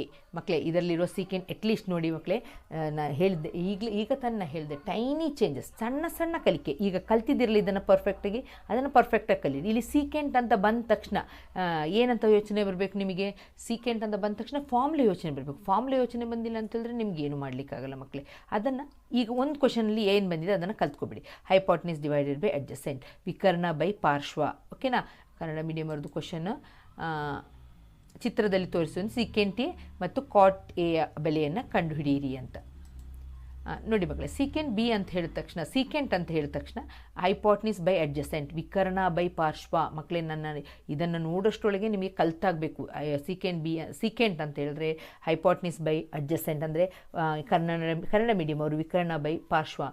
ಇಲ್ಲಿ ಬಿ ಅಂತ ಕೊಟ್ಟಿದ್ದಾರೆ. ಆಗ ನಾವು ಎಲ್ಲಿ ನಿಂತ್ಕೊಂಡು ನೋಡ್ಬೇಕು ಮಕ್ಕಳೇ, ಬಿ ಎಲ್ಲಿ ನಿಂತ್ಕೋಬೇಕು. ಬಿ ಎಲ್ಲಿದೆ, ಇಲ್ಲಿದೆ. ಓಕೆನಾ. ಬಿ ಎಲ್ಲಿ ನಿಂತ್ಕೊಂಡು ಇದ್ರದ್ದು ಹೈಪಾಟ್ನಿಸ್ ಓಕೆ, ನೋ ಪ್ರಾಬ್ಲಮ್, 13 ಬಂದಿರ್ತದೆ. ಪಾರ್ಶ್ವ ಅಂತ ಹೇಳಿದ್ರೆ, ಅಡ್ಜಸೆಂಟ್ ಅಂತ ಹೇಳಿದ್ರೆ ಈ ಲೈನ್ ಮಕ್ಕಳೇ, ಇದನ್ನು ಏನಂತ ಹೇಳ್ತೀವಿ, ಅಡ್ಜಸೆಂಟ್ ಲೈನ್ ಅಂತ ಹೇಳ್ತೀವಿ. ಇದು ಏನಾಗುತ್ತೆ, ಅಭಿಮುಖ, ಆಪೋಸಿಟ್ ಆಗುತ್ತೆ. ಆಗ ನಮಗೆ ಬೇಕಾಗಿದೆ ಅಡ್ಜಸೆಂಟ್ ಏನಂತ ಬರಿತೀರಾ, 13/5 ಅಂತ. ಇದು 5 ಅಲ್ವಾ, 5 ಅಂತ ಬರಿತೀರಿ. ಅಂತ ಹೇಳಿದ್ರೆ ಇಲ್ಲಿ ನೋಡ್ಬೇಕು, ನಾವು ಇಲ್ಲಿ ನೋಡಬೇಕು. ಓಕೆನಾ. ಇದ್ರದ್ದು ಅಡ್ಜಸೆಂಟ್ ಯಾವುದು, ಪಾರ್ಶ್ವ ಯಾವುದು, ಇದು. ಓಕೆನಾ. ಇದು ಪಾರ್ಶ್ವ. ಆಗ ಇದು 12 ಬೈ ಅಭಿಮುಖ ಅಂತ ಹೇಳೋದು 5 ಆಗುತ್ತೆ. ಈಗ ಇದನ್ನು ಪರ್ಫೆಕ್ಟ್ ನೋಡಿ, ಒಂದೊಂದು ಕ್ವಶನ್ ಪೇಪರ್ಲಿ ಒಂದೊಂದು ಕೇಳಿದ್ದಾರೆ. ಆ ಒಂದು ಕ್ವಶನ್ ಪೇಪರ್ನೇ ಪರ್ಫೆಕ್ಟಾಗಿ ಕಲ್ತ್ಬಿಟ್ರೆ ಕಾಟ್ ಎ ಬಂತು, ಸೀಕೆಂಟ್ ಎ ಬಂತು, ಟ್ಯಾನ್ ಎ ಬಂತು, ಎಲ್ಲವೂ ಕಲ್ತಂಗಾಗುತ್ತೆ. ಗೊತ್ತಾಯ್ತಲ್ವಾ. ಮಕ್ಕಳೇ, 4 ಕ್ವಶನ್ ಪೇಪರ್ ರಿವೈಸ್ ಆಗೋಷ್ಟರೊಳಗೆ ಇಡೀ ಸಿಲೆಬಸ್, ಮ್ಯಾಥ್ಸ್ ಸಿಲೆಬಸ್ಸೇ ಕಂಪ್ಲೀಟಾಗಿ ರಿವೈಸ್ ಆದಂಗಾಗುತ್ತೆ. ಒಂದೊಂದರಲ್ಲಿ ಒಂದೊಂದು ಕೊಟ್ಟಿದ್ದಾರೆ. ಸೊ ರಿವಿಷನ್ಗೆ ಬೆಸ್ಟ್ ಮೆಥಡ್ ಇದು. ಬಂದಿದ್ದು find the roots of the quadratic equation ಅಂತ ಕೇಳಿದ್ದಾರೆ. ರೂಟ್ಸ್ ಅಂತ ಕೇಳಿದ್ದಾರೆ. ಇದರಲ್ಲೂ ಆಪ್ಷನ್ಸ್ ಇದೆ. ರೂಟ್ಸ್ ಅಂತ ಹೇಳಿದ್ರೆ ಈ ವರ್ಗ ಸಮೀಕರಣದ ಮೂಲಗಳನ್ನು ಕಂಡುಹಿಡಿಯಿರಿ. ರೂಟ್ ಅಂತ ಹೇಳಿದ್ರೇನು, ಮೂಲಗಳನ್ನು ಕಂಡುಹಿಡಿಯಿರಿ ಅಂತ ಕೊಟ್ಟಿದ್ದಾರೆ. ಮೂಲಗಳನ್ನ ಹೇಗೆ ಕಂಡುಹಿಡಿತೀರಾ, ಇದು ಗೊತ್ತಿದೆ ನಿಮಗೆ. ನೋಡಿ, ಇಲ್ಲಿ -6, ಇಲ್ಲಿ 2x². ಕೊನೆಯ ಪದ ಮತ್ತು ಲಾಸ್ಟ್ ಟರ್ಮ್ ಮತ್ತು ಫಸ್ಟ್ ಟರ್ಮ್ನ ಏನು ಮಾಡಬೇಕು, ಮಲ್ಟಿಪ್ಲೈ ಗುಣಿಸಬೇಕು. 6 2 ಎಷ್ಟಾಗುತ್ತೆ, 12 ಆಗುತ್ತೆ. ಇಲ್ಲಿ ಮೈನಸ್ ಇದೆ, ಆಗ -12x². ಈಗ ಇಲ್ಲಿ +1 ಇದೆ ಮಕ್ಕಳೇ. ಇಲ್ಲಿ ಏನಿದೆ, 1x ಅಂತ ಇರೋದು. ನಮಗೆ ಎರಡು ನಂಬರ್ನ ನಾವು ಹೇಗೆ ಕಂಡುಹಿಡಿಬೇಕಂದ್ರೆ ಅದನ್ನು ಮೈನಸ್ ಮಾಡಿದಾಗ, ಯಾಕೆ ಇಲ್ಲಿ ಮೈನಸ್ ಇರೋದ್ರಿಂದ ಮೈನಸ್ ಮಾಡಬೇಕು ಅಂತ ಅರ್ಥ ಆಯ್ತಲ್ವ. ಇಲ್ಲಿ ಮೈನಸ್ ಇದೆ ಸೈನ್ ನೋಡಿದ್ರೆ, ಇಲ್ಲಿ 6 ಪಕ್ಕ ಏನು ಸೈನ್ ಇದೆ, ಮೈನಸ್ ಇದೆ. ಇಲ್ಲಿ ಮೈನಸ್ ಇರೋದ್ರಿಂದ ಎರಡು ನಂಬರನ್ನು ಮೈನಸ್ ಮಾಡಿದ್ರೆ ನನಗೆ ಆನ್ಸರ್ ಎಷ್ಟು ಬರಬೇಕು, 1x. ಅಂತಹ ನಂಬರ್ ಗುಣಿಸಿದ್ರೆ, ಮಲ್ಟಿಪ್ಲೈ ಮಾಡಿದ್ರೆ ಎಷ್ಟು ಬರಬೇಕು, 12 ಬರಬೇಕು. ನೋಡಿ, 4 3ಲಿ 12, 4 3s 12, 4ಇಂದ 3 ಹೋದರೆ 1 ಅಲ್ವಾ, 1x. ನಾನಾಗ ಗ್ರೇಟರ್ ನಂಬರ್, ದೊಡ್ಡ ನಂಬರಿಗೆ ನಾವು ಪ್ಲಸ್ ಸೈನ್ ಹಾಕಬೇಕು, ಚಿಕ್ಕದಕ್ಕೆ ಮೈನಸ್ ಹಾಕಬೇಕು. ನೋಡಿ, ಆಗ 2x² + 4x - 3x - 6 = 0. ಇದೆರಡರಲ್ಲಿ ಸಾಮಾನ್ಯ 2x, ಇಲ್ಲೂ 2x ಇದೆ, ಎರಡೆರಡಲಿ 4 ಅಲ್ವಾ, ಎರಡನೇ ಮಗ್ಗಿಯಿಂದ ಇದೆರಡೂ ಹೋಗುತ್ತೆ. ಸೊ 2xನ್ನು ಹೊರಗೆ ತೆಗಿತೀನಿ. ಇಲ್ಲಿ ಇಲ್ಲಿ x ಬರ್ತದೆ, ಪ್ಲಸ್ ಎರಡಲಿ 2s 4 ಬರೋದ್ರಿಂದ ಇದನ್ನು x + 2 ಇದನ್ನು ಬರೆದ ತಕ್ಷಣ ಇದನ್ನೇ ಇಲ್ಲಿ ರಿಪೀಟಾಗಿ ಬರೀರಿ, x + 2 ಅಂತ. ನೆಕ್ಸ್ಟ್ ಇಲ್ಲಿ -3 ಇದೆ, ಆ -3ಯನ್ನು ಇಲ್ಲಿ ಬರಿತಾ ಇದ್ದೀನಿ, = 0. ಈಗ 2 ಸಲ ಬಂದಿಲ್ಲ x + 2, ಒಂದು ಸಲ ಬರಿತೀನಿ, 2x - 3 = 0, x = -2, 2x = -3 ಇದ್ದಿದ್ದು ಆಚೆಗೆ ಹೋಗುವಾಗ +3 ಆಗುತ್ತೆ. ಆಗ 2x = 3/2 ಆಗುತ್ತೆ. ಆರ್ ಇನ್ನೊಂದು ಕ್ವಶನ್ ಇದೆ, ಡಿಸ್ಕ್ರಿಮಿನೆಂಟ್ ಆಫ್ ಕ್ವಾಡ್ರಾಟಿಕ್ ಇಕ್ವೇಷನ್ ಅಂತ ಕೇಳಿದ್ದಾರೆ. ಮತ್ತು discuss the nature of the roots, ಶೋಧಕವನ್ನು ಕಂಡುಹಿಡಿದು ಅದರ ಮೂಲಗಳ ಸ್ವಭಾವವನ್ನು ವಿವೇಚಿಸಿ ಅಂತ ಕೇಳಿದ್ದಾರೆ. ಆಗ 2x² - 6x ಕೊಟ್ಟ ತಕ್ಷಣ ಇದನ್ನು ನಾವು ax² ಆದರ್ಶ ರೂಪ ax² + bx + c ಸ್ಟ್ಯಾಂಡರ್ಡ್ ಫಾರ್ಮನ್ನು ಬರ್ಕೊಂಡು a ಅಂತ ಹೇಳಿದ್ರೆ 2, b ಅಂತ ಹೇಳಿದ್ರೆ -6, c ಅಂತ ಹೇಳಿದ್ರೆ 3 ಅಂತ ಬರೀಬೇಕು. ಫಾರ್ಮುಲಾ ಬರೀಬೇಕು. ಡೆಲ್ಟಾ = ಶೋಧಕ, ಡಿಸ್ಕ್ರಿಮಿನೆಂಟ್ ಅಂತ ಹೇಳಿದ್ರೆ ಇದು ಪರ್ಫೆಕ್ಟಾಗಿ ಕಲ್ತಿರಬೇಕು. Delta = b² - 4ac. ಬಿ ಇದ್ದ ಜಾಗದಲ್ಲಿ -6² ಸೈನನ್ನು ಬಿಡಬೇಡಿ, ಚಿಹ್ನೆಯನ್ನು ಬಿಡಬೇಡಿ. ಇದರಿಂದ ಇರುವ ಈ ಮೈನಸ್ ತುಂಬ ಇಂಪಾರ್ಟೆಂಟ್. -6² ಪ್ಲಸ್ ಬರುತ್ತೆ, ಆದರೂ ನೀವು ಕಲ್ತ್ಕೊಂಡಿರಬೇಕು. ಆಗ 6² ಅಂತ ಹೇಳಿದ್ರೆ 36 ಬರ್ತದೆ. -4 × a ಅಂತ ಹೇಳಿದ್ರೆ 2, ಸಿ ಅಂತ ಹೇಳಿದ್ರೆ 3. ಇಲ್ಲೇನಾದರೂ ಮೈನಸ್ ಬಂದರೆ ನಮಗೆ ಪುನಃ ಇಲ್ಲಿ -× -+ ಆಗ್ತಿತ್ತು. ಇಲ್ಲಿ ಏನೂ ಇಲ್ಲದ ಕಾರಣ 4 2 8, 8 3 24 ಬರ್ತದೆ. ಈಗ 36ರಿಂದ 24 ಮೈನಸ್ ಮಾಡಿದ್ರೆ ಎಷ್ಟು ಬಂತು, 12. 12 ಅಂತ ಹೇಳೋದು 0ಗಿಂತ ದೊಡ್ಡದು ತಾನೆ, >0 ತಾನೆ. ಹಾಗೇನಂತ ಬರಿತೀರಾ, ಮೂಲಗಳು ವಾಸ್ತವ ಮತ್ತು ಭಿನ್ನ, roots are real and distinct ಅಂತ ಬರಿತೀರಾ. ನೆಕ್ಸ್ಟ್ ಕ್ವಶನ್, ಇದು ಇಲ್ಲಿಂದ 3 ಮಾರ್ಕ್ಸ್ ಕ್ವಶನ್ ಸ್ಟಾರ್ಟ್ ಆಗುತ್ತೆ ಮಕ್ಕಳು 25th. If 2 fair dice are rolled simultaneously then find the probability that the sum of the numbers on the top faces is less than 8. ಎರಡನ್ನು ಕೂಡಿಸಿದಾಗ ನಮಗೆ less than 8 ಬರಬೇಕು. ಮತ್ತು of getting a square number on 1, ನೋಡಿ ಇಲ್ಲಿ important, 1 of the faces only ಅಂತ ಕೊಟ್ಟಿದ್ದಾರೆ. ಪ್ರಶ್ನೆ ಕನ್ನಡ ಮೀಡಿಯಮ್ ಅವ್ರದ್ದು. ಇದು ಶೋಧಕದ ಇದು ಪ್ರಶ್ನೆಗಳು ಮಕ್ಕಳೇ. ಅದಾದಮೇಲೆ ಮೂಲಗಳ ಸ್ವಭಾವವನ್ನು ಈಗ ನಾನು 3 ಮಾರ್ಕಿನ ಪ್ರಶ್ನೆಗೆ ಹೋಗ್ತಾ ಇದ್ದೀನಿ. 25. 2 ಕುಂದಿಲ್ಲದ ದಾಳಗಳನ್ನು ಏಕಕಾಲದಲ್ಲಿ ಉರುಳಿಸಲಾಗಿದೆ. ಮೇಲಿನ ಮುಖದಲ್ಲಿ ಬರುವ ಸಂಖ್ಯೆಗಳ ಮೊತ್ತ ಎಷ್ಟಕ್ಕಿಂತ ಕಡಿಮೆ ಇರಬೇಕು, ಕೂಡಿಸಿದಾಗ 8ಕ್ಕಿಂತ ಕಡಿಮೆ ಇರಬೇಕು. ಓಕೆನಾ. ಮತ್ತು ಒಂದು ಮುಖದ ಮೇಲೆ ಮಾತ್ರ ಏನಿರಬೇಕು, ವರ್ಗ ಸಂಖ್ಯೆ ಇರಬೇಕು. ಬರುವ ಸಂಭವನೀಯತೆಯನ್ನು ಕಂಡುಹಿಡಿಯಿರಿ. ಫಸ್ಟ್ ನಾವೇನು ಬರಬೇಕು, ಫಸ್ಟ್ ಎಷ್ಟು ಬರುತ್ತೆ, ಟೋಟಲ್ ಎಷ್ಟು ಬರುತ್ತೆ ಅಂತಿರೋದನ್ನ ಕಂಡಿಡ್ಕೋಬೇಕು. ಅದು NF ಅನ್ನು ಕಂಡಿಡ್ಕೋಬೇಕು ಮಕ್ಕಳೇ. NF ಹೆಂಗೆ ಕಂಡಿಡ್ತಾರೆ, ಹಿಂಗೆ ಬರೀತೀರ ಫುಲ್ಲು. ಅದು ಯಾವಾಗಲೂ ನಿಮ್ಗೆ ಗೊತ್ತಿದೆ, 2 ನಾಣ್ಯವನ್ನು ಚಿಮ್ಮಿದಾಗ ನೀವು ಇದನ್ನು ಫುಲ್ಲು ಒಂದು ಬರ್ಕೊಂಡಿರ್ತೀರಿ, ನಿಮ್ಗೆ ಗೊತ್ತಿರ್ತದೆ 1 3 1 1 1 1 2 1 3 1 4 1 5 1 6 ಗಂಟ ಬರೋದು. ಮತ್ತು ನೆಕ್ಸ್ಟು 2 1 2 2 2 3 2 4 3 1 3 2 ಹಾಗೆ ಬಂದು 6 1 6 2 6 4 ಅಲ್ಲೆಲ್ಲ ಫುಲ್ ಬರೆದು ಟೋಟಲ್ 6 1 6 2 6 3 6 4 6 5 6 6 ಗಂಟ ಬಂದಾಗ ಟೋಟಲ್ ಇದು 36. ಇದು ನಿಮ್ಗೆ ಮಾಡಿರ್ತಾರೆ, ಗೊತ್ತಿದೆ ಅಂತ ತಿಳ್ಕೊಳ್ತೀನಿ. ಅರ್ಥ ಆಯ್ತಲ್ವಾ.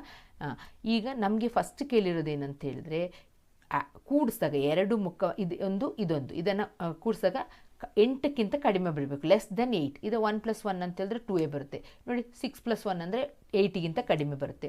ಇಲ್ಲಿ ನೋಡಿ 5 + 2 ಅಂತ ಹೇಳಿದ್ರು 7 ಬರುತ್ತೆ 8ಗಿಂತ. ಆದರೆ ಇಲ್ಲಿ 2 ಮತ್ತು 6 ತೊಗೊಂಡ್ಬಿಟ್ರೆ ಏನಾಗ್ಬಿಡುತ್ತೆ, 8 ಆಗಿಬಿಡುತ್ತೆ. ಅವ್ರು ಹೇಳಿರೋದು 8ಗಿಂತ ಕಡಿಮೆ ಇರಬೇಕು. ಆಗ ಅಲ್ಲಿ ಇದನ್ನು ಇಲ್ಲಿ ಗಂಟ ಮಾತ್ರ ತೊಗೊಳ್ಳೋದು. 2 3 1 3 2 3 3 3 4 3 + 4 ಅಂದರೆ 7. ಏನಾದ್ರು ನೆಕ್ಸ್ಟ್ 3 + 5 ಅಂತ ತೊಗೊಂಡ್ಬಿಟ್ರೆ ಏನಾಗ್ಬಿಡುತ್ತೆ, ಜಾಸ್ತಿ ಆಗುತ್ತೆ ಅಲ್ವಾ, 8 ಆಗುತ್ತೆ.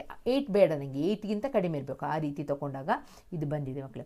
6 1 ಗಂಟ ಮಾತ್ರ. 6 2 ಅಂತ ತೊಗೊಂಡ್ರೆ 6 + 2 8 ಆಗುತ್ತೆ. ಅರ್ಥ ಆಯ್ತಲ್ಲ. ಇದು NF ಎಷ್ಟಾಗುತ್ತೆ, ಇದನ್ನು ಕೌಂಟ್ ಮಾಡಿದಾಗ ನಮಗೆ 21 ಸಿಗುತ್ತೆ.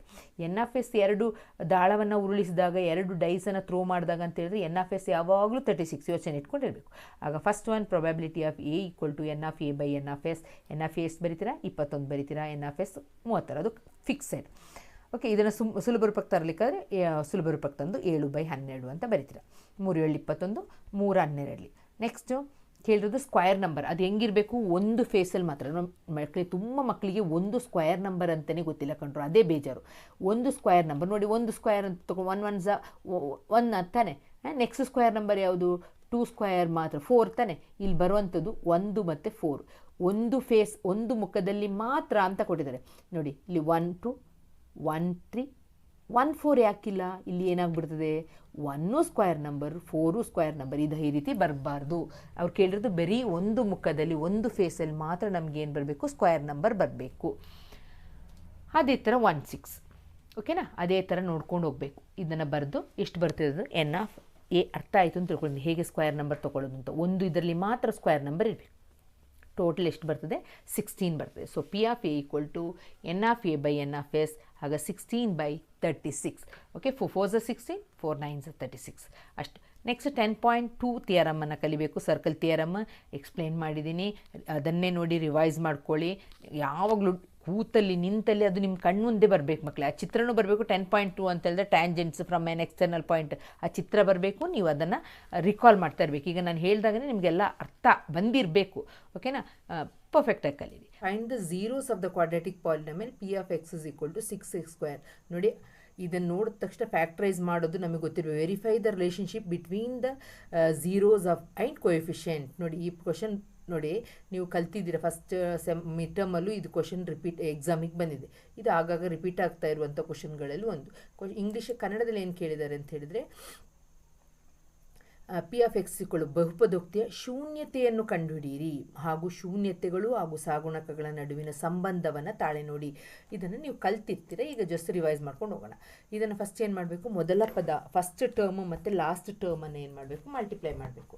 ಫಸ್ಟ್ ಟರ್ಮ್ ಏನಿದೆ ಮಕ್ಕಳೇ, ಫಸ್ಟ್ ಟರ್ಮ್ 6 ಇದೆ ನೋಡಿ. 6 3s 6 3 ಎಷ್ಟು ಬರುತ್ತೆ, 18 ಬರುತ್ತೆ. 18ನ ಬರೆದಿದ್ದೀನಿ ನೋಡಿ. ಇಲ್ಲಿ ಏನು ಸೈನ್, ಈ ಚಿಹ್ನೆ ಇದೆ, ಸೈನ್ ಇದೆ, ಮೈನಸ್ ಇದೆ. ಆಗ ಎರಡು ನಂಬರ್ನ ಮೈನಸ್ ಮಾಡಿದಾಗ ನನಗೆ 7 ಬರಬೇಕು ನೋಡಿ. 9 2 18, 9ರಿಂದ 2 ಮೈನಸ್ ಮಾಡಿದ್ರೆ 7. ಎಂಥ 7, -7. ಆಗ ದೊಡ್ಡ ಸಂಖ್ಯೆ ಹಿಂದೆ ಮೈನಸ್ ಹಾಕಬೇಕು, ಚಿಕ್ಕ ಸಂಖ್ಯೆಯ ಹಿಂದೆ ಪ್ಲಸ್ ಹಾಕಬೇಕು. ಓಕೆನಾ. ಆಗ ಈ 7x ಪ್ಲೇಸಲ್ಲಿ ನಾವೇನು ಬರ್ತೀವಿ, -9x + 2x + 3. ಇಲ್ಲಿ ಸಾಮಾನ್ಯ ಕಾಮನ್ ಏನು ಬರ್ತದೆ, ಎರಡು ಯಾವ ಟೇಬಲಲ್ಲಿ ಹೋಗ್ತದೆ, 3ರಲ್ಲಿ ಹೋಗ್ತದೆ. 3 2 6, 3 3 9. ಆಗ 3x ಇಲ್ಲಿನೂ 3 ಇದೆ, ಇಲ್ಲಿನೂ 3 ಇದೆ. ಆಗ 3x ಹೊರಗೆ ತೆಗೆದು 3s 3 ಎಷ್ಟು 6, 3 2 6. ಈ ಎಕ್ಸನ್ನು ಇಲ್ಲಿ ಬರಿತೀನಿ. Minus 3x already ತೆಗೆದಿದ್ದೀನಿ. 3 ಎಷ್ಟು 9, 3 3 9. ಓಕೆನಾ. 3 3s 9. ಆಗ ಇಲ್ಲಿ ಏನು ಬರಿತೀರೋ ಸೇಮ್ ರಿಪೀಟ್ ಮಾಡಿ. ಆಗ ಇಲ್ಲಿ 1 ಹಾಕಬೇಕಾಗ್ತದೆ. 1 × 2x 2x, 1 × -3 ಮೇಲೆದು ಬರ್ತದೆ. ಈಗ 2x - 3 2x - 3 2 ಸಲ ಬಂದಿದೆ ಅಲ್ವಾ, ಆಗ ಒಂದು ಸಲ ಬರಿತೀವಿ. ನೆಕ್ಸ್ಟ್ ಏನು, ಬ್ರ್ಯಾಕೆಟಿಂದ ಹೊರಗೆ ಏನಿದೆ, 3x ಇದೆ, ಇಲ್ಲೊಂದು +1 ಇದೆ, ಅದನ್ನು ಬರಿತೀನಿ. 3x + 1 = 0. ಇಲ್ಲಿ 2x = -3 ಇದ್ದಿದ್ದು ಏನಾಗುತ್ತೆ, ಇಲ್ಲಿಗೆ ಬರುವಾಗ +3 ಆಗುತ್ತೆ. ಇಲ್ಲಿ 3x = +1 ಅಂತಿದ್ದು ಏನಾಗುತ್ತೆ, -1 ಆಗುತ್ತೆ. ಆಗ x = 3, ಈ ಎರಡನ್ನು ಕೆಳಗೆ ಬರಿತೀನಿ. x = -1/3 ಆಗುತ್ತೆ. ಅದನ್ನು ಒಂದನ್ನು ಆಲ್ಫಾ ಅಂತ ತೊಗೊಳ್ತೀರಾ, ಒಂದನ್ನು ಬೀಟಾ ಅಂತ ತೊಗೊಳ್ತೀರಾ. ಈಗ 6x² - 7, ಯಾಕೆಂದರೆ ನಾವು ವೆರಿಫೈ ಮಾಡಬೇಕಲ್ವ ರಿಲೇಷನ್ಶಿಪ್. ಆಗ ax² + bx + c ಅಂತ ಬರೆದು a ವ್ಯಾಲ್ಯೂ b ವ್ಯಾಲ್ಯೂ ಬರೆದು ನಮಗೆ ಆಲ್ಫಾ + ಬೀಟಾ = -b/a ಫಾರ್ಮುಲಾ ಹಾಕಿ ವ್ಯಾಲ್ಯೂವನ್ನು ಫೈಂಡ್ ಔಟ್ ಮಾಡಬೇಕು. ಇಲ್ಲಿ ಏನು ತಪ್ಪಾಗ್ತದೆ ಅಂತ ಹೇಳ್ಬಿಡ್ತೀನಿ ನೋಡಿ. ಆಲ್ಫಾ ಅಂತ ಹೇಳಿದ್ರೆ ನಾವು ಮೇಲೆ ಕಂಡುಹಿಡಿದಿದ್ದೀವಿ, ಇಲ್ಲಿ ಕಂಡುಹಿಡಿದಿರೋದು ಆಯ್ತಾ. ಇದು ಆಲ್ಫಾ ಮತ್ತು ಬೀಟಾ, ಅದನ್ನೇ ಬರಿತೀನಿ ಆಲ್ಫಾ + ಬೀಟಾ ಅಂತ. ಇಲ್ಲಿ + × ಮೈನಸ್ ಬರ್ತದೆ. 3 ಮತ್ತು 2ದು LCM ಫೈಂಡ್ ಔಟ್ ಮಾಡಬೇಕು ಮಕ್ಕಳೇ. ಅದು ಎರಡು ಒಂದೇ ಮಗ್ಗಿಲು ಹೋಗೋದಿಲ್ಲ. ಆಗ LCM ಎಷ್ಟಾಗುತ್ತೆ, ಸಹ 6 ಆಗುತ್ತೆ. ಇದು ಹೇಗೆ ಅಂತ ಹೇಳಿದ್ರೆ 3/2 ಇಂಟು LCM ಎಷ್ಟು, ಸಹ 6. ಆಗ 2 1 2 3, ಆಗ 3 3 ಎಷ್ಟು ಬರುತ್ತೆ, 9. ಅದನ್ನು ಇಲ್ಲಿ ಬರ್ತೀನಿ. -1/3 ಇಂಟು LCM ಎಷ್ಟು, 6. ಆಗ 3 1 3 2. ಆಗ ಇದನ್ನು ಎಲ್ಲಿ ಬರೆದ್ರೆ 9 - 2 = 9ರಿಂದ 2 ಕಳೆದ್ರೆ 7/6. ನೋಡಿ, ಇಲ್ಲಿನೂ -× +7/6 ಇದೆ. ಇದನ್ನು ಆಲ್ಫಾ ಮತ್ತು ಆಲ್ಫಾ + ಬೀಟಾ ಮಾಡಿದಾಗ ನಾವು 7/6 ಬಂತು. ಆಲ್ಫಾ ಇಂಟು ಬೀಟಾ ಅಂದರೆ ಒಂದು ಆಲ್ಫಾ ಒಂದು ಬೀಟಾ ಮಲ್ಟಿಪ್ಲೈ ಮಾಡಿ. ನಿಮ್ಮ ಸಿಂಪ್ಲಿಫೈ ಮಾಡಿದ್ರೆ ಸಿಂಪ್ಲಿಫೈ ಮಾಡ್ಬೋದು, ಇಲ್ಲ ಜಸ್ಟ್ ಮಲ್ಟಿಪ್ಲಿಕೇಶನ್ ಮಾಡಬೇಕಾದ್ರೂ ಬರಿಬೋದು ಮಕ್ಕಳೇ. 3 1 3, 3 2 6 ಆಯಿತಾ. ಇಲ್ಲಿ ಇದನ್ನು ಮಲ್ಟಿಪ್ಲೈ ಮಾಡಿದ್ರೆ, ಇಲ್ಲ ಸಿಂಪ್ಲಿಫೈ ಮಾಡ್ತೀನಿ ಅಂತಂದರೆ ಎರಡು ಕಡೆನೂ -1/2 ಬರ್ತದೆ. ಆದಷ್ಟು ಹಿಂಗೆ ಮಾಡಿಬಿಡಿ, ಯಾಕೆಂತಂದರೆ ಯಾವುದು ಡಿವೈಡ್ ಮಾಡಲಿಕ್ಕೆ ಆಗಲ್ಲ ಕೆಲವೊಂದೆಲ್ಲ. ಆಗ ಆಲ್ಫಾ ಪ್ಲಸ್ ಬೀಟಾ C/A ಅಂತ ಹೇಳಿದ್ರೆ ಇದೇ ಬರುತ್ತೆ, -3/A -3 A ಅಂತ ಹೇಳಿದ್ರೆ 6 ಹಿಂಗೆ ಬರಿತೀರ. ಇದನ್ನು ಜಸ್ಟ್ ಡೈರೆಕ್ಟ್ ಮಲ್ಟಿಪ್ಲಿಕೇಶನ್ ಹೆಂಗೆ 3/2 ಇಂಟು -1/3 3 1s 3 ಬರ್ತದೆ, 2 3s 6 ಬರ್ತದೆ. ಅದನ್ನೇ ಬರ್ತೀನಿ. Next y equal to p of x is given in the figure. Write the degree of this polynomial. Identify its zeros. Hence find the polynomial ಅಂತ ಕೇಳಿದ್ದಾರೆ. ಡಿಗ್ರಿಯನ್ನು ಬರೀರಿ ಅಂತ ಕೇಳಿದ್ದಾರೆ, ಮತ್ತು ಝೀರೋಸನ್ನು ಕಂಡುಹಿಡಿಬೇಕು, ಮತ್ತು ಫೈಂಡ್ ದ ಪಾಲಿನಾಮಿಯಲ್ನು ಬರೀಬೇಕು. ಪಾಲಿನಾಮಿಯಲ್ ಬರೋತ್ತಿಗೆ ಏನು ಫಾರ್ಮುಲಾ ಹಾಕಬೇಕು ಅಂತೆಲ್ಲ ಪಟ ಅಂತ ನಿಮ್ಮ ಮನಸ್ಸಲ್ಲಿ ಬರಬೇಕೀಗ. ಈಗ ಕನ್ನಡ ಮೀಡಿಯಮ್ರಿಗೆ ಏನು ಕ್ವಶನ್ ಕೊಟ್ಟಿದ್ದಾರೆ ಅಂದರೆ ಬಹುಪದೋಕ್ತಿಯಲ್ಲಿ ನಕ್ಷೆಯನ್ನು ಕೊಡಲಾಗಿದೆ. ಈ ಬಹುಪದೋಕ್ತಿಯ ಮಹತ್ತಮ ಘಾತ ಬರೆಯಿರಿ, ಡಿಗ್ರಿ ಬರೆಯಿರಿ ಅಂತ ಕೇಳಿದರೆ ಅದರ ಶೂನ್ಯತೆಯನ್ನು ಗುರುತಿಸಿ ಮತ್ತು ಅದರಿಂದ ಬಹುಪದೋಕ್ತಿಯನ್ನು ಕಂಡುಹಿಡಿಯಿರಿ. ಬಹುಪದೋಕ್ತಿ ರಚಿಸ್ಲಿಕ್ಕೆ ಒಂದು ಫಾರ್ಮುಲಾ ಇದೆ, ಅದು ಗೊತ್ತಿರಬೇಕು. ಶೂನ್ಯತೆ ಕಂಡುಹಿಡಿಬೇಕು, ಅದು ಹೇಗೆ ಮಾಡೋದು ಅಂತ ನೋಡೋಣ. ಈಗ ಇದ್ರದ್ದು ಡಿಗ್ರಿ ಹೇಗೆ 2 ಅಂತ ಹೇಳಿದ್ರೆ ಮಕ್ಕಳೇ, ಈ ಚಿತ್ರ ನೋಡಿದ ತಕ್ಷಣ ಇಲ್ಲಿ ನೋಡಿ, ಇಲ್ಲೊಂದು ಕ್ವಾಡ್ರಾಟಿಕ್ ಪಾಲಿನಾಮಿಯಲ್ ಬರ್ತದೆ. ಝೀರೋಸ್ ಆಫ್ ಎ ಪಾಲಿನಾಮಿಯಲ್ ಯಾವುದು ಅಂತ ಹೇಳೋದನ್ನು ನೀವು ಗ್ರಾಫ್ನಲ್ಲಿ ನೋಡಿದಾಗ ಇಲ್ಲಿ ನೋಡಿ, ಇಲ್ಲಿ 1 ಇದು 1 -1 ಇದು -2 ಇದು -3, ಆಗ ಇದು -3 ಆಗುತ್ತೆ. ಈ ಕಡೆದೇನಾಗುತ್ತೆ +1 ಆಗುತ್ತೆ. ಅದನ್ನೇ ಅಲ್ಲಿ ಬರೆದಿರೋದು, ಓಕೆನಾ, ಚಿತ್ರದಲ್ಲಿ -3 +1 ಅಂತ ಬರೆದಿರೋದು. ಈಗ P of X equal to polynomial ಮಾಡಬೇಕಾದ್ರೆ ಇದೊಂದು ಫಾರ್ಮುಲಾ, ಈ ಫಾರ್ಮುಲಾನ ಪರ್ಫೆಕ್ಟಾಗಿ ಕಲ್ತಿರಬೇಕು. ಓಕೆ, ಒಂದನ್ನು ಆಲ್ಫಾ ಅಂತ ತೊಗೊಳ್ತೀನಿ, ಒಂದನ್ನು ಬೀಟಾ ಅಂತ ತೊಗೊಳ್ತೀನಿ. ಇದು ಫಾರ್ಮುಲಾ x² ನೋಡಿ, ಇದನ್ನು ಕನ್ಫ್ಯೂಸ್ ಮಾಡ್ತೀರಿ. ಇಲ್ಲಿ ಮೈನಸ್ ಬರ್ತದೆ ಮಕ್ಕಳೇ, ಅದು ಫಾರ್ಮುಲಾದಲ್ಲೇ ಇರೋದು. Into alpha plus beta into X plus ಇಲ್ಲಿ ಪ್ಲಸ್ಸು, ಅರ್ಥ ಆಯ್ತಲ್ವ, ಆಲ್ಫಾ ಇಂಟು ಬೀಟಾ. ಇದನ್ನು ಹಾಕಿ ಸಬ್ಸ್ಟಿಟ್ಯೂಟ್ ಮಾಡಿ ನಮಗೆ ಸಿಗ್ತದೆ x² ನೋಡಿ, ಇಲ್ಲಿ 3ರಿಂದ 1 ಹೋದರೆ 2 ಬರ್ತದೆ, ಮೈನಸ್ ಇಂಟು ಮೈನಸ್ ಪ್ಲಸ್ ಆಗುತ್ತೆ. ಇಲ್ಲಿ -3 ಇಂಟು 1 ಅಂದರೆ ಮೈನಸ್ ಇಂಟು ಪ್ಲಸ್ ಮೈನಸ್ ಆಗುತ್ತೆ, ಅರ್ಥ ಆಯ್ತಲ್ಲ. ಆಗ ಇದು answer. Triangle PQ = PR. Isosceles triangle ಅಂದರೆ 2 ಸೈಡ್ ಈಕ್ವಲ್ ಅಂತ ಗೊತ್ತಿರಬೇಕು, ಅಲ್ಲೇ ಕೊಟ್ಟಿದ್ದಾರೆ ಯಾವ್ದು ಸೈಡ್ ಈಕ್ವಲ್, PQ ಮತ್ತು PR ಈಕ್ವಲ್ ಅಂತೆ. ದ ಆ್ಯಂಗುಲರ್ ಬೈಸೆಕ್ಟರ್ ಅಂದರೆ ಆ್ಯಂಗಲನ್ನು ಯಾವುದು ಬೈಸೆಕ್ಟ್ ಅಂದರೆ 2 ಇದಾಗಿ ಮಾಡುತ್ತೆ, but it will be equal, ಆಯಿತಾ. Bisector of the angle P meets QR at Q. Prove that OQ = OR = 1 ಅಂತ.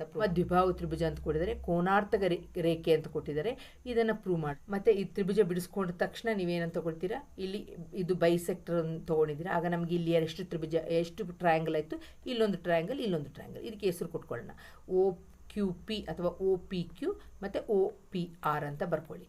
ನೆಕ್ಸ್ಟ್ ನಿಮಗೆ ಗೊತ್ತಿದೆ, ಕೊಟ್ಟಿದ್ದಾರಲ್ಲಿ PQ = PR ಅಂತ ಅಲ್ಲೇ ಕೊಟ್ಟಿರೋದು ಇದು, ಆಯಿತಾ. ನೆಕ್ಸ್ಟ್ ನಮಗೆ ಈ ಎರಡು ಟ್ರಯಾಂಗಲ್ಗೂ 2 ತ್ರಿಭುಜಕ್ಕೂ ಇದು ಕಾಮನ್, ಮಧ್ಯದಲ್ಲಿರೋದು ಕಾಮನ್, ಅದನ್ನು ಬರಿತೀರ OP = OP ಅಂತ. ನೆಕ್ಸ್ಟ್ ಯಾಕೆ ಅಂತ ಹೇಳಿದ್ರೆ OPQ =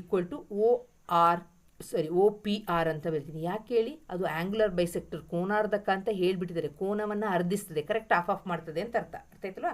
ಬೈಸೆಕ್ಟರ್ ಅಂದರೆ ಬೈ ಅಂದರೆ 2 ಪೀಸ್ ಮಾಡ್ತದೆ ಅಂತ, ಕರೆಕ್ಟ್. ಸೈಡ್ ಆಗುತ್ತೆ ಆ್ಯಂಗಲ್ SS.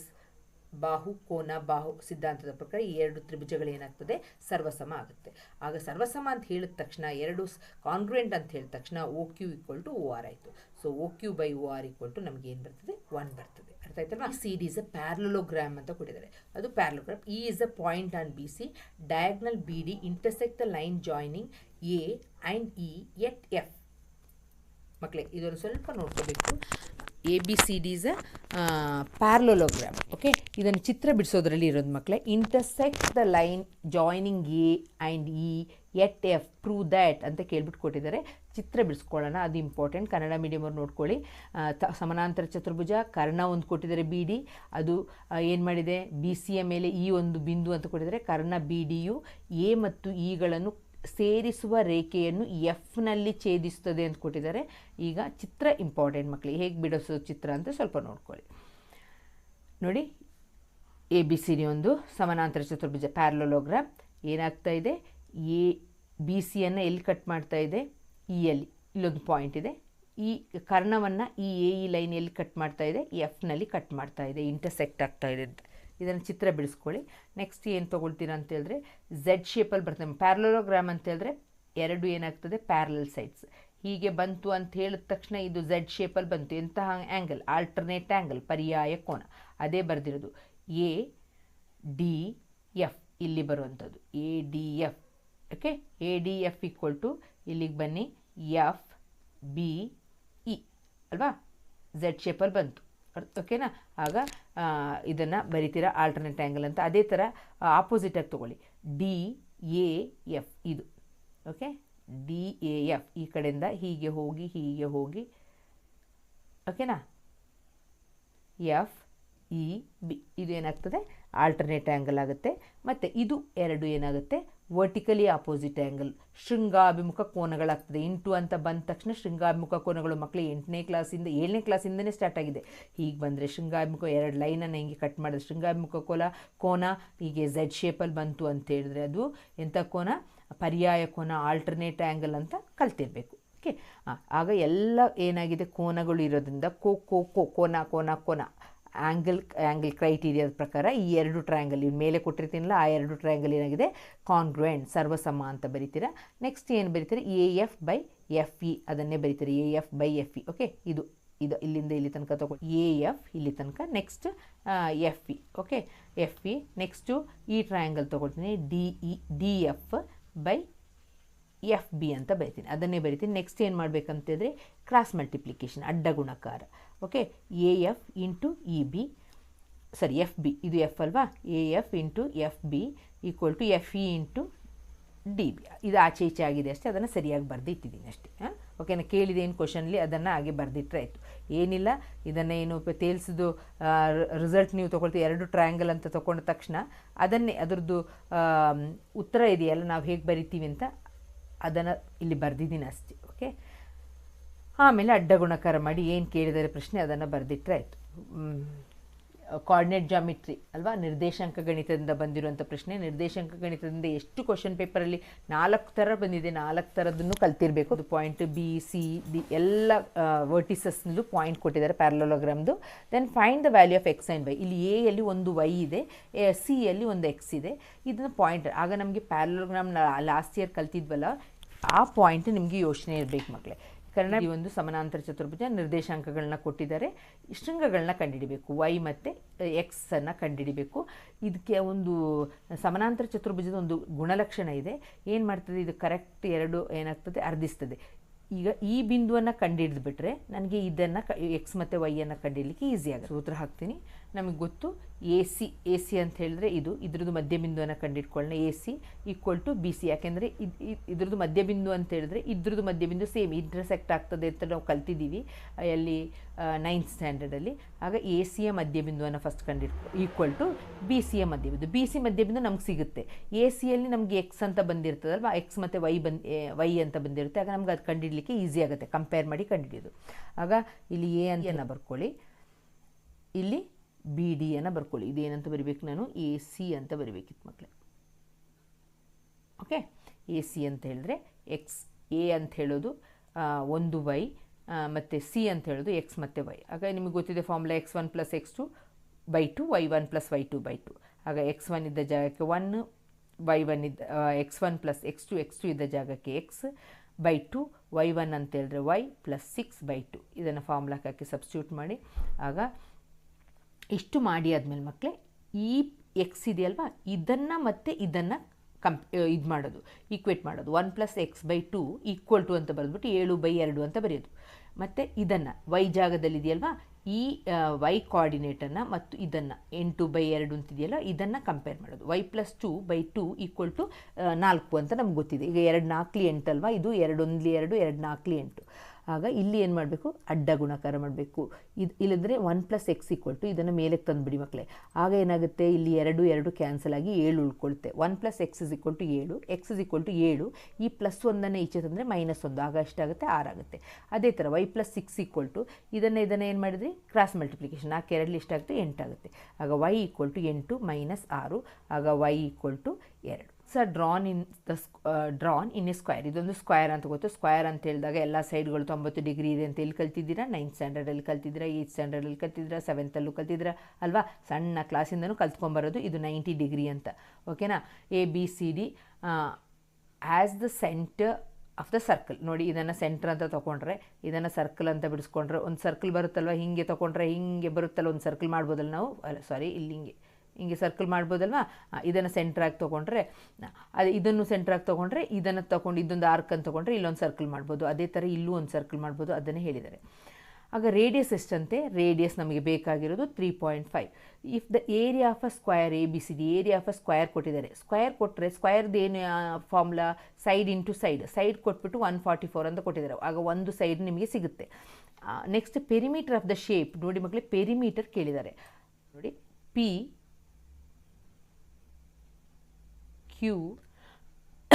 ನೋಡಿ, ಈ ಶೇಪನ್ನು ಕಂಡುಹಿಡಬೇಕು. ಇದ್ರದ್ದು ಪೆರಿಮೀಟರ್ ಅಂತ ಹೇಳಿದ್ರೆ ಎಲ್ಲ ಬದಿಗಳನ್ನು ನಾವೇನು ಮಾಡಬೇಕು, ಇದ್ರೊಳಗೆ ಇದನ್ನು ಕಂಡುಹಿಡಬೇಕು. ಎಲ್ಲ ಸೈಡನ್ನು ಆ್ಯಡ್ ಮಾಡಿದ್ರೆ ನಮಗೇನು ಸಿಗ್ತದೆ? ಪೆರಿಮೀಟರ್ ಸಿಗುತ್ತೆ. ಅರ್ಥ ಆಯ್ತಲ್ಲ ಮಕ್ಕಳೇ? ಪ್ರಶ್ನೆಯನ್ನು ನೋಡ್ಕೊಳ್ಳಿ. ABCD ಕ್ರಮವಾಗಿ ಕೇಂದ್ರಗಳಾಗಿ, ಇದು A ಮತ್ತು BCD ನಾ ಹೇಳಿದ್ರೆ ವೃತ್ತ ಆಗ್ತದೆ ಅಂತೇಳಿ ಇದು ಪ್ರಶ್ನೆ ನಿಮ್ಮದು. ಸುತ್ತಳತೆಯನ್ನು ಕಂಡುಹಿಡಿಯಿರಿ. ಈಗ ಚಿತ್ರದಲ್ಲಿ ತೋರಿಸ್ತೀನಿ, ಇಲ್ಲಿಂದ ಇಲ್ಲಿಗೆ ಹೋಗೋದು, ಇಲ್ಲಿಂದ ಇಲ್ಲಿಗೆ ಹೋಗೋದು, ಇಲ್ಲಿಂದ ಎಲ್ಲವನ್ನು ಕೂಡಿಸಿದ್ರೆ ನಿಮ್ಗೆ ಏನು ಸಿಗ್ತದೆ ಮಕ್ಕಳೇ? ಸುತ್ತಳತೆ ಸಿಗ್ತದೆ. ಸ್ಕ್ವಯರ್ ಕಂಡುಹಿಡಿದು ನಿಮಗೆ ಸ್ಕ್ವಯರ್ ರೂಟ್ ಆಫ್ 144 ಮಾಡಿದ ತಕ್ಷಣ ಒಂದು ಬದಿ ಎಷ್ಟು ಸಿಗ್ತದೆ? 12 ಅಂತ ಸಿಗ್ತದೆ. ಈಗ PQ ಕಂಸದ ಉದ್ದ. ಈಗ ನಮಗೆ ಇದನ್ನು ಕಂಡುಹಿಡಿಬೇಕಲ್ಲ ಅಲ್ವಾ? ಇದು ಬೇಕು, ಮತ್ತು ಇದನ್ನು ನಾವು ಕಂಡುಹಿಡಬೇಕಾದ್ರೆ ಇದು ಬೇಕು. PQ ಅನ್ನು ಕಂಡುಹಿಡ್ಕೊಳ್ಳೋಣ. PQ ಅಂದರೆ θ/360. ಥೀಟಾ ನಮ್ಗೆ ಗೊತ್ತಿದೆ, ಹೇಗೆಂದರೆ 90 ಅಂತ ಗೊತ್ತಿದೆ ಅಲ್ವಾ? ಸ್ಕ್ವಯರಲ್ಲಿ ಎಲ್ಲ ಆ್ಯಂಗಲ್ಸು 90 ಡಿಗ್ರಿ ಇರ್ತದಲ್ವ, ಹಾಗೆ 90/360 ಕಂಡುಹಿಡಿತೀರಾ. ನೋಡಿ, 0ಗೆ 0 ಕ್ಯಾನ್ಸಲ್ ಆಯಿತು. 9 1 9 4 36. ಓಕೆ, ಈಗ ಈ 2 ಇದೆಯಲ್ಲ, 2 2 4, 2 1 2, ಪುನಃ ಈ 2 1 2, 11 22, 7 5 35. ಇಲ್ಲಿ 0.5 ಬರ್ತದೆ. ಈ ಪಾಯಿಂಟನ್ನು ಇಲ್ಲಿ ಹಾಕಿ 7 5 35 ಅಂತ ಬರೀತೀರ. ಮೇಲಿರೋದನ್ನು ಗುಣಿಸಿದ್ರೆ, ಮಲ್ಟಿಪ್ಲೈ ಮಾಡಿದ್ರೆ ನಿಮಗೆ 5.5 ಸೆಂಟಿಮೀಟರ್ ಅಂತ ಬರ್ತದೆ. ಆಗ ನೋಡಿ, ಎಲ್ಲ ಈ ಕರ್ವ್ ಇದೆಯಲ್ವ, ಈ ಕಂಸ PQ ಕಂಸ ಮತ್ತು RS ಕಂಸ ಮತ್ತು ಇದು TU ಮತ್ತು WU ಇದೆಲ್ಲ ನಮಗೆ ಸೇಮ್ ಒಂದಾಗುತ್ತೆ. 5.5 ಆಗುತ್ತೆ.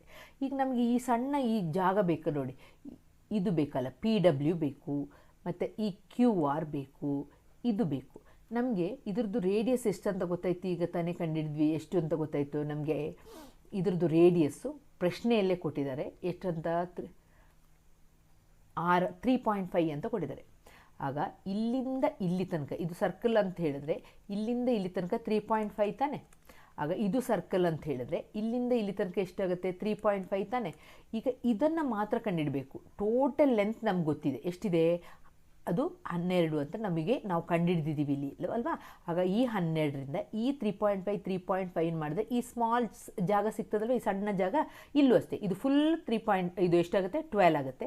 ಆಗ ಇದು ರೇಡಿಯಸ್ಸು, ತ್ರಿಜ್ಯ, ಇಲ್ಲಿರೋದು ತ್ರಿಜ್ಯ. 2 ತ್ರಿಜ್ಯವನ್ನು ನಾವು ಮೈನಸ್ ಮಾಡಿದಾಗ ಇದೆಲ್ಲ ಸೇಮ್ ಆಗುತ್ತೆ. ಯಾವುದೆರಡು? PW same, QR same, ST same, UV same ಅಲ್ವಾ. ಆಗ ಇದನ್ನು ಮೈನಸ್ ಮಾಡ್ತೀರಾ. ಫಸ್ಟ್ 12ರಿಂದ 3.5 ಮೈನಸ್ ಮಾಡಿ, ಅಥವಾ 3.5 ಅಂತ ಹೇಳಿದ್ರೆ 7, 12ರಿಂದ 7 ಮೈನಸ್ ಮಾಡಿ. ಹೇಗೆ ಬೇಕಂತ ಮಾಡೋದು. ಫಸ್ಟ್ 3.5ನ ಮೈನಸ್ ಮಾಡೋದು, ಮತ್ತು ಪುನಃ 3.5ನ ಮೈನಸ್. ಹೇಗೆ ಬೇಡ, ಎಷ್ಟು ಸಿಗ್ತದೆ ನಮಗೆ? 5 ಸೆಂಟಿಮೀಟರ್ ಸಿಗ್ತದೆ. ಆಗ ಈಗ ಎಲ್ಲ ಸಿಕ್ತು. ಇದು ಸಿಕ್ತು, ಏನು? ಲೆಂತ್ ಆಫ್ ದ ಆರ್ಕು ಸಿಕ್ತು, ಕಂಸದ ಉದ್ದನೂ ಸಿಕ್ತು, ಈ ಸಣ್ಣ ಸಣ್ಣ ಚಿಕ್ಕದು ಉಂಟಲ್ಲ ಅದು ಸಿಕ್ತು. ಎಲ್ಲವನ್ನು ಕೂಡಿಸಿದಾಗ ನಿಮಗೆ ಎಷ್ಟು ಸಿಗ್ತದೆ? 42 ಸೆಂಟಿಮೀಟರ್ ಸಿಗ್ತದೆ. ಈಗ ಇದಿಷ್ಟು ಕೊಟ್ಟಿರ್ತಾರೆ. ಮಧ್ಯಬಿಂದು ಕಂಡುಹಿಡಿಬೇಕು. ಕಂಡುಹಿಡಿಬೇಕಾದ್ರೆ ಇದೆರಡನ್ನ ಏನು ಮಾಡಬೇಕು? ಇದನ್ನು ಕೆಳಮಿತಿ, ಲೋವರ್ ಲಿಮಿಟ್, ಇದನ್ನು ಅಪ್ಪರ್ ಲಿಮಿಟ್, ಕೆಳಮಿತಿ ಪ್ಲಸ್ ಮೇಲ್ಮಿತಿಯನ್ನು ಕೂಡಿಸಿ /2 ಮಾಡಬೇಕು ಅಲ್ವಾ. ಈಗ 5 + 15 ಮಾಡಿ /2 ಅಂತ ಮಾಡ್ತೀರಾ. 5 15 ಎಷ್ಟಾಗುತ್ತೆ? 20 ಆಗುತ್ತೆ. 20ರದ್ದು ಅರ್ಧ ಅಥವಾ 20 ಚಾಕ್ಲೇಟ್ ಇದೆ. ನಿಮಗೂ ನಿಮ್ಮ ತಮ್ಮನಿಗೂ ಎಷ್ಟೆಷ್ಟು ಚಾಕ್ಲೇಟ್? 10 ಚಾಕ್ಲೇಟ್ಸ್. ಆಗ ಇದು ಬರೀತೀರಾ. ಅದೇ ಥರ ಈ 15 ಮತ್ತು ಇದನ್ನು ಏನು ಮಾಡಬೇಕು? ಪ್ಲಸ್ ಮಾಡಬೇಕು. 25 + 10 15 ಎಷ್ಟಾಗುತ್ತೆ ನಿಮಗೆ? 40 ಆಗುತ್ತೆ. 40ದು ಅರ್ಧ ಎಷ್ಟು? 20. ಅದೇ ಥರ ಎಲ್ಲವನ್ನು ಕೂಡಿಸೋದು. ಅದರದ್ದು ಹಾಫ್ ಎಷ್ಟು? ಚಾಕ್ಲೇಟ್ ಅಂತ ಯೋಚನೆ ಮಾಡ್ಕೊಳ್ಳಿ. ನನಗೂ ನನ್ನ ತಮ್ಮಂಗೂ ಅಥವಾ ನನಗೂ ನನ್ನ ಅಕ್ಕನಿಗೂ ಎಷ್ಟು ಚಾಕ್ಲೇಟ್ ಅಂತ ಯೋಚನೆ ಮಾಡಿಕೊಂಡು ನೀವು ಇದನ್ನು ಕಂಡುಹಿಡಬೇಕು, ಮಧ್ಯಬಿಂದು. Next FI XI. FI ಅಂತ ಹೇಳಿದ್ರೆ ಇದು, XI ಅಂತ ಹೇಳಿದ್ರೆ ಇದು. ಆಗ ಇದೆರಡನ್ನು ಏನು ಮಾಡಬೇಕು? ಗುಣಿಸಬೇಕು. ಆಗ ಇದನ್ನು ಕೂಡಿಸ್ಕೊಳ್ಬೇಕು ಮಕ್ಕಳೇ. ಆಗ σFI XI ಸಿಗ್ತದೆ. ಅದು 660. ಇದು σFI ಅಂತ ಹೇಳಿದ್ರೆ ಇದನ್ನು ಕೂಡಿಸಿದಾಗ ಬರೋದು σFI. ಆಗ ನಮಗೆ ಅದನ್ನು ಲಾಸ್ಟಿಗೆ ಭಾಗಿಸಿದ್ರೆ ನಮಗೆ 33 ಸಿಗ್ತದೆ. 660ನ್ನು 20ರಿಂದ ಭಾಗಿಸಿದ್ರೆ 0 0 ಕ್ಯಾನ್ಸಲ್ ಮಾಡ್ತೀರಾ, ಮತ್ತು 2ರಿಂದ ಭಾಗಿಸಿದ್ರೆ 2 3 6 2 3 6 33 ಬರ್ತದೆ. 2 3s 2 3s. ನೆಕ್ಸ್ಟ್ ಕೇಳಿದರೆ ಬಹುಲಕ ಮೋಡನ್ನು ಕೇಳಿದರೆ, ಮೋಡ್ ತುಂಬ ಈಸಿ ಮಕ್ಕಳೇ. ಹೇಗೆ ಮೋಡ್ ಮಾಡೋದು ಅಂತ ಹೇಳಿದ್ರೆ, ಇದರಲ್ಲಿ ದೊಡ್ಡದು ಯಾವುದು ಅಂತ ನೋಡ್ಕೊಳ್ಳೋದು, ಅದನ್ನು F1 ಅಂತ ಬರ್ಕೊಳ್ಳೋದು. ಇದನ್ನು ದೊಡ್ಡದು ಇದರಲ್ಲಿ ಯಾವ್ದು ದೊಡ್ಡದು ಅದನ್ನು ನೋಡಿ, ಏನು ಬೇರೆ ಏನು ಬೇಡ, ನೀವು ಈ ರೀತಿ ಬಾಕ್ಸ್ ಹಾಕ್ಕೊಳ್ಳೋದು. ಅರ್ಥ ಆಯ್ತಲ್ವ? ಇದನ್ನು F1 ಅಂತ ಬರ್ಕೊಳ್ಳೋದು. ನೆಕ್ಸ್ಟ್ ಇದರ ಹಿಂದೆ ಇರೋದು F0, ಇದರ ಕೆಳಗಿರುವಂಥದ್ದು F2. ನೋಡಿ ಕಂಟಿನ್ಯೂಸ್ ಆಗಿ F0 F1 F2. ಇಲ್ಲಿ F1 ಫೈಂಡ್ ಔಟ್ ಮಾಡೋದು ಮಾತ್ರ ಇಂಪಾರ್ಟೆಂಟ್. ಹೇಗೆ ಫೈಂಡ್ ಔಟ್ ಮಾಡ್ತೀರಾ? ಯಾವುದು ದೊಡ್ಡದಿದೆಯೋ ಅದನ್ನು ನೀವು F1 ಅಂತ ತೊಗೊಳ್ತೀರಾ. ಇದು ಯಾಕೆ ಹೀಗೆ ಬಾಕ್ಸ್ ಹಾಕ್ತೀವಿ ಅಂತ ಹೇಳಿದ್ರೆ, ಇದನ್ನು ಏನಂತ ಹೇಳ್ತೀವಿ? ಎಲ್ ಅಂತ ಹೇಳ್ತೀವಿ. ಇಲ್ಲಿ ಎಲ್ ಫಾರ್ಮುಲಾ ಕಲ್ತಿದ್ದೀರಲ್ಲ, L plus F1 minus F0 2F1 minus F0 minus F2 into H. ಈ ಎಲ್ ಅಂತ ಹೇಳೋದು ಈ 15. ಈ 20ಯಿಂದ 20ರಿಂದ 15 ಮೈನಸ್ ಮಾಡಿ ಎಷ್ಟು ಬರುತ್ತೆ? 5 ಬರುತ್ತೆ. ಅದು ಹೆಚ್ಚು. ಅರ್ಥ ಆಯ್ತಲ್ಲ ಮಕ್ಕಳೇ? ಇದನ್ನು ಲೋವರ್ ಲಿಮಿಟ್, ಕೆಳಮಿತಿ ಅಂತ ಹೇಳ್ತಾರೆ. ಅದನ್ನು ಎಲ್ಲಲ್ಲಿ ಹಾಕ್ತೀರಾ. ಪ್ಲಸ್ ಈಗ F1 F2 F0 ಹಾಕ್ಕೊಂಡಿದ್ದೀರಲ್ವ, ಅದನ್ನು ಅಲ್ಲಿಗೆ ಸಬ್ಸ್ಟಿಟ್ಯೂಟ್ ಮಾಡಿದ್ರೆ ಆಯಿತು. 8 16, 16ರಿಂದ 5 ಕಳೆದ್ರೆ 11 ಬರ್ತದೆ. 11ರಿಂದ ಪುನಃ ಏನು ಮಾಡಿ 4 ಕಳೀರಿ. 11ರಿಂದ 4 ಕಳೆದ್ರೆ 7 ಬರ್ತದೆ. ಹೀಗೆ ಬೇಕಾದ್ರೂ ಮಾಡ್ಬೋದು. ಇಲ್ಲದಿದ್ರೆ ಇದೆರಡನ್ನ ಮೈನಸ್ ಜೊತೆ ಆ್ಯಡ್ ಮಾಡಿ -9 ಅಂತ ಬರೆದ್ಬಿಟ್ಟು 16ರಿಂದ 9 ಕಳೆದ್ರೆ 7 ಬರ್ತದೆ. ಹೇಗೆ ಬೇಕಾದ್ರೂ ಮಾಡ್ಬೋದು. ಆಮೇಲೆ ಏನು ಮಾಡ್ತೀರಾ ಅಂತ ಹೇಳಿದ್ರೆ, ಏನು ಇದು ಮಾಡ್ಕೊಳ್ಳೋದು ಬೇಡ. ಫಸ್ಟ್ ಇದನ್ನು ಮತ್ತು ಇದನ್ನು ಗುಣಿಸಿ ಮಲ್ಟಿಪ್ಲೈ ಮಾಡಿ. ಆಗ 3 5 15 ಬರ್ತದೆ. ಈ 15ನ್ನು ಈ ಕೆಳಗೆ 7 ಇದೆಯಲ್ವ, ಇದರಿಂದ ಡಿವೈಡ್ ಮಾಡಿ, ಭಾಗಿಸಿ. 7 2 14, ಮತ್ತು 5ರಿಂದ 4 ಕಳೆದ್ರೆ 1, ಪಾಯಿಂಟ್ ಹಾಕಿ 0, 7 1 7, 10ರಿಂದ 7 ಕಳೆದ್ರೆ 3, 30 ಆಗುತ್ತೆ. 7 4 28. 2 ಡಿಜಿಟ್ ಮಾಡಿ ಇದು ಹೋಗ್ತಾ ಇರ್ತದೆ. 2 ಡಿಜಿಟ್ ಸಾಕು ನಮಗೆ, 2 ಅಂಕಿಗಳು ಸಾಕು. 1 4. ಆಗ 15 ಪ್ಲಸ್ 2.14 ಅಥವಾ 2.1 ಅಂತ ಬರೆದ್ರು ಆ್ಯಡ್ ಮಾಡಿ ಬರೀರಿ. ಇದನ್ನು ಆ್ಯಡ್ ಮಾಡೋದು ಇಂಪಾರ್ಟೆಂಟ್, ತಪ್ಪು ಮಾಡಬೇಡಿ. 15.00 ಅಂತ ಹಾಕ್ಕೊಳ್ಳಿ. ಆಮೇಲೆ ಇದನ್ನು 2 ಪಾಯಿಂಟ್ ಕೆಳಗೇನೆ ಪಾಯಿಂಟ್ ಬರಿಬೇಕು. 1 4. ನೀವು ತುಂಬ ಹುಷಾರಿದೆ, ಅಯ್ಯೋ ಮೇಡಮ್ ಇದೇನು ಸಿಲ್ಲಿ ಹೇಳ್ಕೊಡ್ತಿದ್ದಾರೆ ಅಂತ ಯೋಚನೆ ಮಾಡಬೇಡಿ. ಈ ಸಿಲ್ಲಿ ಮಿಸ್ಟೇಕನ್ನು ಮಾಡದೇ ಇರಲಿ ಅಂತ ಹೇಳೋದಕ್ಕೋಸ್ಕರ ನಾನು 17 ಪಾಯಿಂಟ್, ಯಾರು ಮಾಡಬೇಡಿ ಅಂತ ಹೇಳಿದೆ. ಹುಷಾರಿರೋರೇ ಮಾಡ್ತೀರಾ, ಅದಕ್ಕೆ ನಾನು ಹೀಗೆ ಹೇಳ್ಕೊಡ್ತಾ ಇರೋದು. ಓಕೆನಾ? The difference between the altitude and the base of the right angle triangle is 5 centimeter. If the area of a triangle is 150 centimeter square, find the base and altitude of the triangle. ಭುಜದ ಎತ್ತರ ಕೊಟ್ಟಿದ್ದಾರೆ, ಪಾದದ ನಡುವಿನ ವ್ಯತ್ಯಾಸ, ಅವುಗಳ ನಡುವಿನ ವ್ಯತ್ಯಾಸ 5 centimeter ಅಂತ ಕೊಟ್ಟಿದ್ದಾರೆ. ತ್ರಿಭುಜದ ವಿಸ್ತೀರ್ಣ ಕೊಟ್ಟಿದ್ದಾರೆ. ತ್ರಿಭುಜದ ಪಾದ ಮತ್ತು ಎತ್ತರವನ್ನು, ತ್ರಿಭುಜದ ವಿಸ್ತೀರ್ಣ ಫಾರ್ಮುಲಾ ಗೊತ್ತಿರಬೇಕು. ಫಾರ್ಮುಲಾ ಗೊತ್ತು, ನಾವು ಸಬ್ಸ್ಟಿಟ್ಯೂಟ್ ಮಾಡ್ತೀವಿ. ಏನು ಅಂತ ತೊಗೊಳ್ತೀವಿ? ಪಾದವನ್ನು, ಬೇಸನ್ನು ಎಕ್ಸ್ ಅಂತ ತೊಗೊಳ್ತೀವಿ. ಅದು ಡಿಫ್ರೆನ್ಸ್ ಅಂತ ಹೇಳಿದ್ರೆ ಒಂದು ಇದು x+y ಅಂತ ತೊಗೊಳ್ತೀವಿ. ಯಾಕೆಂತೇಳಿದ್ರೆ ಇದೆರಡರದ್ದು ಡಿಫ್ರೆನ್ಸ್ ನನಗೆ 5 ಬರ್ತದಲ್ವ, ಆಗ ನನಗೆ ಈಗ ಡಿಫ್ರೆನ್ಸ್ ತೊಗೊಂಡ್ರೆ 5 ಬರುತ್ತೆ. ಈಗ ತ್ರಿಭುಜದ ವಿಸ್ತೀರ್ಣ 1/2 ಇಂಟು ಬೇಸ್ ಇಂಟು ಹೈಟ್, ಪಾದ ಇಂಟು ಎತ್ತರ ಅಂತ ಬರೆದ್ಬಿಟ್ಟು ಇದು ಸಬ್ಸ್ಟಿಟ್ಯೂಟ್ ಮಾಡಿದ್ವಿ. ವಿಸ್ತೀರ್ಣ ಕೊಟ್ಟಿದ್ರೆ 150, 1/2 ಇಂಟು x ಇಂಟು x+y. ಇದೆರಡನ್ನ ಕ್ರಾಸ್ ಮಲ್ಟಿಪ್ಲಿಕೇಶನ್ ಮಾಡ್ತೀರಾ, 150 ಮತ್ತು 50ನ್ನು, ಆಗ 300 ಬರ್ತದೆ. x into x² plus 5x. ಇದನ್ನು ಸ್ಟ್ಯಾಂಡರ್ಡ್ ಫಾರ್ಮಲ್ಲಿ ಬರೀತೀರಾ. ಆಮೇಲೆ ಇದನ್ನು ಅಪ್ಪೋರ್ಸೋದು ಇಂಪಾರ್ಟೆಂಟ್, ಫ್ಯಾಕ್ಟ್ರೈಸ್ ಮಾಡೋದು ಇಂಪಾರ್ಟೆಂಟ್. ದೊಡ್ಡ ನಂಬರ್ ಆಗಿರೋದ್ರಿಂದ ಇದನ್ನು -300 into first term into last term, ಮೊದಲ ಪದ ಮತ್ತು ಕೊನೆಯ ಪದವನ್ನು ಗುಣಿಸಿ 300x² ಅಂತ ಬರೀತೀರಾ. ಇಲ್ಲಿ ಮಕ್ಕಳೇ ನಾವು ಇದನ್ನು ಸ್ವಲ್ಪ ಅಂಕಿಗಳೊಂದಿಗೆ ಆಟ ಆಡಬೇಕು, ನಂಬರ್ಸ್ ಜೊತೆ ಆಟ. ಏನಂದರೆ ಇದು ದೊಡ್ಡ ನಂಬರ್ ಅಲ್ವಾ, ಸಡನ್ ನಮಗೆ ಹೇಳಲಿಕ್ಕೆ ಬರಲ್ಲ. ಆಗ ನಾವು ಈ ರೀತಿ ಫ್ಯಾಕ್ಟ್ರೈಸ್ ಮಾಡ್ಕೋಬೇಕು, ಅಪೋರ್ಸ್ಕೊಂಡು ಹೋಗಬೇಕು. ಆಗ ಮತ್ತೆ ಕ್ಲಬ್ ಮಾಡೋದು ನೋಡಿ. ಇಲ್ಲಿ ಎಷ್ಟು ಬರಬೇಕು ನನಗೆ? 5 ಬರಬೇಕು. 2 ನಂಬರ್ ತೊಗೋಬೇಕು. ಮೈನಸ್ ಮಾಡಿದಾಗ ಇಲ್ಲಿ ನೋಡ್ಬೇಕು, ಇಲ್ಲಿ ಎಂತ ಇದೆ ಸೈನು? ಮೈನಸ್ ಇದೆ. ಇಲ್ಲಿ ಮೈನಸ್ ಚಿಹ್ನೆ ಇರೋದ್ರಿಂದ 2 ನಂಬರನ್ನು ಮೈನಸ್ ಮಾಡಿದ್ರೆ ನನಗೆ 5 ಬರಬೇಕು. ಅದೆಂಥ ನಂಬರ್ ಅಂತ ಇಲ್ಲಿ ನೋಡೋಣ. ಈಗ ನೋಡಿ, ಇದೆರಡನ್ನು ಕ್ಲಬ್ ಮಾಡಿದೆ. 5 3 15 ಆಯಿತು. 5 2 10, 10 2 20. ಆಗ 20 ಮತ್ತು 15ರ ಡಿಫ್ರೆನ್ಸ್ 5 ಬರ್ತದೆ. ಆಗ ನಾನು 20x ಮೈನಸ್ 15x ತೊಗೊಂಡೆ. ಯಾಕೆ? ಇಲ್ಲಿ 20x ಮೈನಸ್ 15x. 20ರಿಂದ 15 ಹೋದರೆ ನನಗೆ +5 ಸಿಗ್ತದಲ್ಲ, ಇದು ಪ್ಲಸ್ ಸೈನ್ ಹಾಕಬೇಕು. ಈಗ plus into minus minus multiply ಮಾಡಿದಾಗ ಗುಣಿಸಿದಾಗ 20 15 300 ಬರ್ತದಲ್ಲ. ಓಕೆ, ಇಲ್ಲಿ ಎಕ್ಸ್ನ ಕಾಮನ್ ತೆಗಿತೀರಾ, ಹೊರಗೆ x + 20. ಇಲ್ಲಿ ಏನು x + 20 ಬರ್ತದೋ ಅದನ್ನೇ ಇಲ್ಲಿ ಬರಿತೀರಾ. ಇಲ್ಲಿ -15 ಇದೆ, ಅದನ್ನು ಇಲ್ಲಿ ಇಳಿಸ್ಕೊಳ್ಳಿ. -15 ಇಂಟು x -15x ಬಂತ. -15 into 20, 15 into 20 minus into plus minus ಬರ್ತದೆ. 15 ಇಂಟು 20 300 ಬರ್ತದೆ. ಇಲ್ಲಿ ಮಾಡಿತ್ತಾನೆ.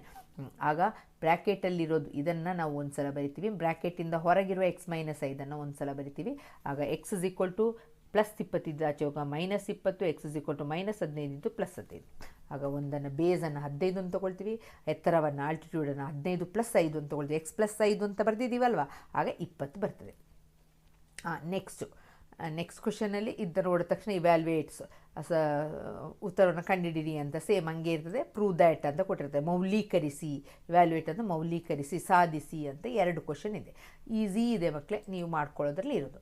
ಈಗ ನೋಡಿ, ಇದು ಮಾಡಬೇಕಾದ್ರೆ ನೀವು ಕಾಸು 60 ಬೆಲೆ ಕಂಡುಹಿಡಿಬೇಕು. ಆ ಟೇಬಲ್ ಇದೆ ನೋಡಿ, ನೀವು ನಿಮ್ಮ ಕ್ಲಾಸಲ್ಲಿ ಇದೆಯಲ್ವಾ, ಆ ಟೇಬಲನ್ನು 45 ಬೆಲೆ, ಕಾಸ್ಟ್ 60 ಬೆಲೆ ಎಲ್ಲವನ್ನು ಕಲಿತು ಜಸ್ಟ್ ಸಬ್ಸ್ಟಿಟ್ಯೂಟ್ ಮಾಡಿದ್ರೆ ಆಯಿತು.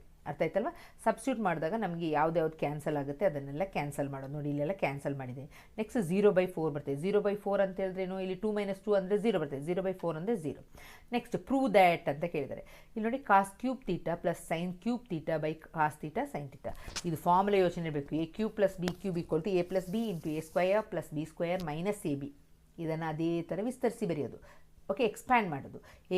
ಇಲ್ಲಿ a³ - b³ ಮಾಡಬೇಕಾಗ್ತದೆ. a³ - b³ ಅಂದರೆ ಫಸ್ಟ್ a - b, ಬಾಕಿ ಎಲ್ಲ a² + b² + ab. ಈಗ ನೋಡಿ, a ಇದ್ದಲ್ಲಿಗೆ ಏನು ಬರೆದಿನಿ, cos θ ಪ್ಲಸ್, ಇಲ್ಲಿ ಪ್ಲಸ್ ಅಲ್ಲೋ ಇರೋದು ಫಾರ್ಮುಲಾದಲ್ಲಿ, ಆಗ ನಾನು ಇಲ್ಲಿ ಪ್ಲಸ್ sin θ ಅಂತ ಬರ್ತೀನಿ, ಇಂಟು ಇಲ್ಲಿ a² cos² θ b² sin² θ, ಇಲ್ಲಿ ಮೈನಸ್ ಹಾಕಿದ್ದೀನಿ cos θ sin θ. ಮತ್ತು ಪುನಃ ಇಲ್ಲಿ ಕೆಳಗಿರೋ cos θ sin θ ಹಾಗೆ ಬರೆದಿದ್ದೀನಿ. ಇದನ್ನು ಜಾಗ ಇಲ್ಲ ಅಂತೇಳಿ ಇಲ್ಲಿ ಬರೆದಿದ್ದೀನಿ ಮಕ್ಕಳೇ. ಪುನಃ ನೋಡಿ, ಪ್ಲಸ್ ಇಲ್ಲಿ ಮೇಲೆ cos² ಇದು ಇರೋದು cos³ θ ಮೈನಸ್ ಇರೋದು, ಆಗ ನಾನು ಫಸ್ಟು cos θ - sin θ ಬರೆದು ಇದನ್ನೆಲ್ಲ cos² θ + sin² θ + cos θ sin θ ಬರೆದೆ. ಈ ಇದನ್ನು ಇದಕ್ಕೆ ಇದು ಕ್ಯಾನ್ಸಲ್ ಆಯಿತು. ಇಲ್ಲಿ cos θ sin θ ಇಲ್ಲಿ ಪ್ಲಸ್ ಇದೆ, ಇಲ್ಲಿ ಪ್ಲಸ್ ಇದೆ, ಆಗ ಇದೆರಡು ಕ್ಯಾನ್ಸಲ್ ಆಯಿತು. ಇಲ್ಲಿ ಮೈನಸ್ ಕ್ಯಾನ್ಸಲ್ ಆಗಿ ಉಳ್ಕೊಳ್ಳೋದೇನು, cos² + sin² ಅಂತ ಹೇಳಿದ್ರೆ 1, ಅದನ್ನು ಬರೀತೀರ. 1 - cos θ sin θ. ಇಲ್ಲಿ 1 ಪ್ಲಸ್, ಈ ಪ್ಲಸ್ಸನ್ನು ಇಲ್ಲಿ ಬರೆದು 1 + cos θ sin θ. ಇಲ್ಲಿ -cos θ ಇದು ಕ್ಯಾನ್ಸಲ್ ಆಗಿ 1 + 1 ಎಷ್ಟು ಬರುತ್ತೆ, 2. LHS = RHS. ಈಗ ಗ್ರಾಫ್ ಬಿಡಿಸೋದು. 2x + y = ಇದನ್ನು ಫಸ್ಟ್ ಇಲ್ಲಿಗೆ 0 ಹಾಕ್ಕೊಳ್ಳಿ, ಇಲ್ಲಿಗೆ 0 ಹಾಕ್ಕೊಳ್ಳಿ. 2 × 0 y = 8. ಆಗ ಇದು 0 ಆಯಿತು ಅಂತ ಹೇಳಿದ್ರೆ ಫುಲ್ 0, y = 8 ಬರ್ತದೆ. ಅದನ್ನು ಬರಿತೀರಾ. ನೆಕ್ಸ್ಟ್ ಎಕ್ಸಿಗೆ 0 ಹಾಕಿದಾಗ y 8 ಬಂತು. ಈಗ yಗೆ 0 ಹಾಕ್ತೀರಾ. y ಇದ್ದ ಪ್ಲೇಸ್ಗೆ 0 ಹಾಕಿ 2x = 8, x = 8/2ನ ಕೆಳಗೆ ಹಾಕ್ತೀರಾ. 2 4s. ಅದೇ ಥರ ಇದು ಈಸಿ ಆಗುತ್ತೆ. ಎಕ್ಸಿಗೆ 0 ಹಾಕಿದಾಗ 6 ಬರ್ತದೆ, yಗೆ 0 ಹಾಕಿದಾಗ 6 ಬರ್ತದೆ. ನೆಕ್ಸ್ಟ್ ಕ್ವಶನ್, ಇನ್ನು ಗ್ರಾಫ್ ಬಿಡಿಸ್ಬೇಕು ಮಕ್ಕಳೇ. ಅದನ್ನು ಗ್ರಾಫ್ ಬಿಡಿಸ್ಲಿಕ್ಕೆ ಗೊತ್ತಿದೆ ಅಂತ ತಿಳ್ಕೊಳ್ತೀನಿ. Progression consists of 4 terms whose sum is 32 and the ratio of product of the first and last term to the product of second and third term is ratio ಕೊಟ್ಟಿದ್ದಾರೆ. Find the terms. First ಯಾವುದೆಲ್ಲ ನಾವು product ಮಾಡಬೇಕು, first ಟರ್ಮ್ದು ಮತ್ತು last term 4 term ಇದೆಯಲ್ವಾ, A4. ಆಮೇಲೆ ಇದು second term ಮತ್ತು A2ದು ಮತ್ತು A3ದು ರೇಷಿಯೋನ ಬರಿಬೇಕು. ಪದಗಳಿರುವ ಸಮಾನಾಂತರ ಶ್ರೇಣಿಯಲ್ಲಿ ಪದಗಳ ಮೊತ್ತವು ಕೊಟ್ಟಿದ್ದಾರೆ.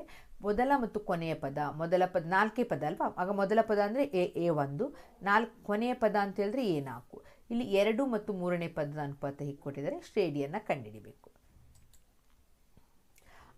ಇಲ್ಲಿ A - 3D A - D ಅಂತ ತಗೊಳ್ಳಿ. ಇದು ಮೊದಲ ಪದ, ಇದು 2ನೇ ಪದ, ಇದು 3ನೇ ಪದ, ಇದು 4ನೇ ಪದ.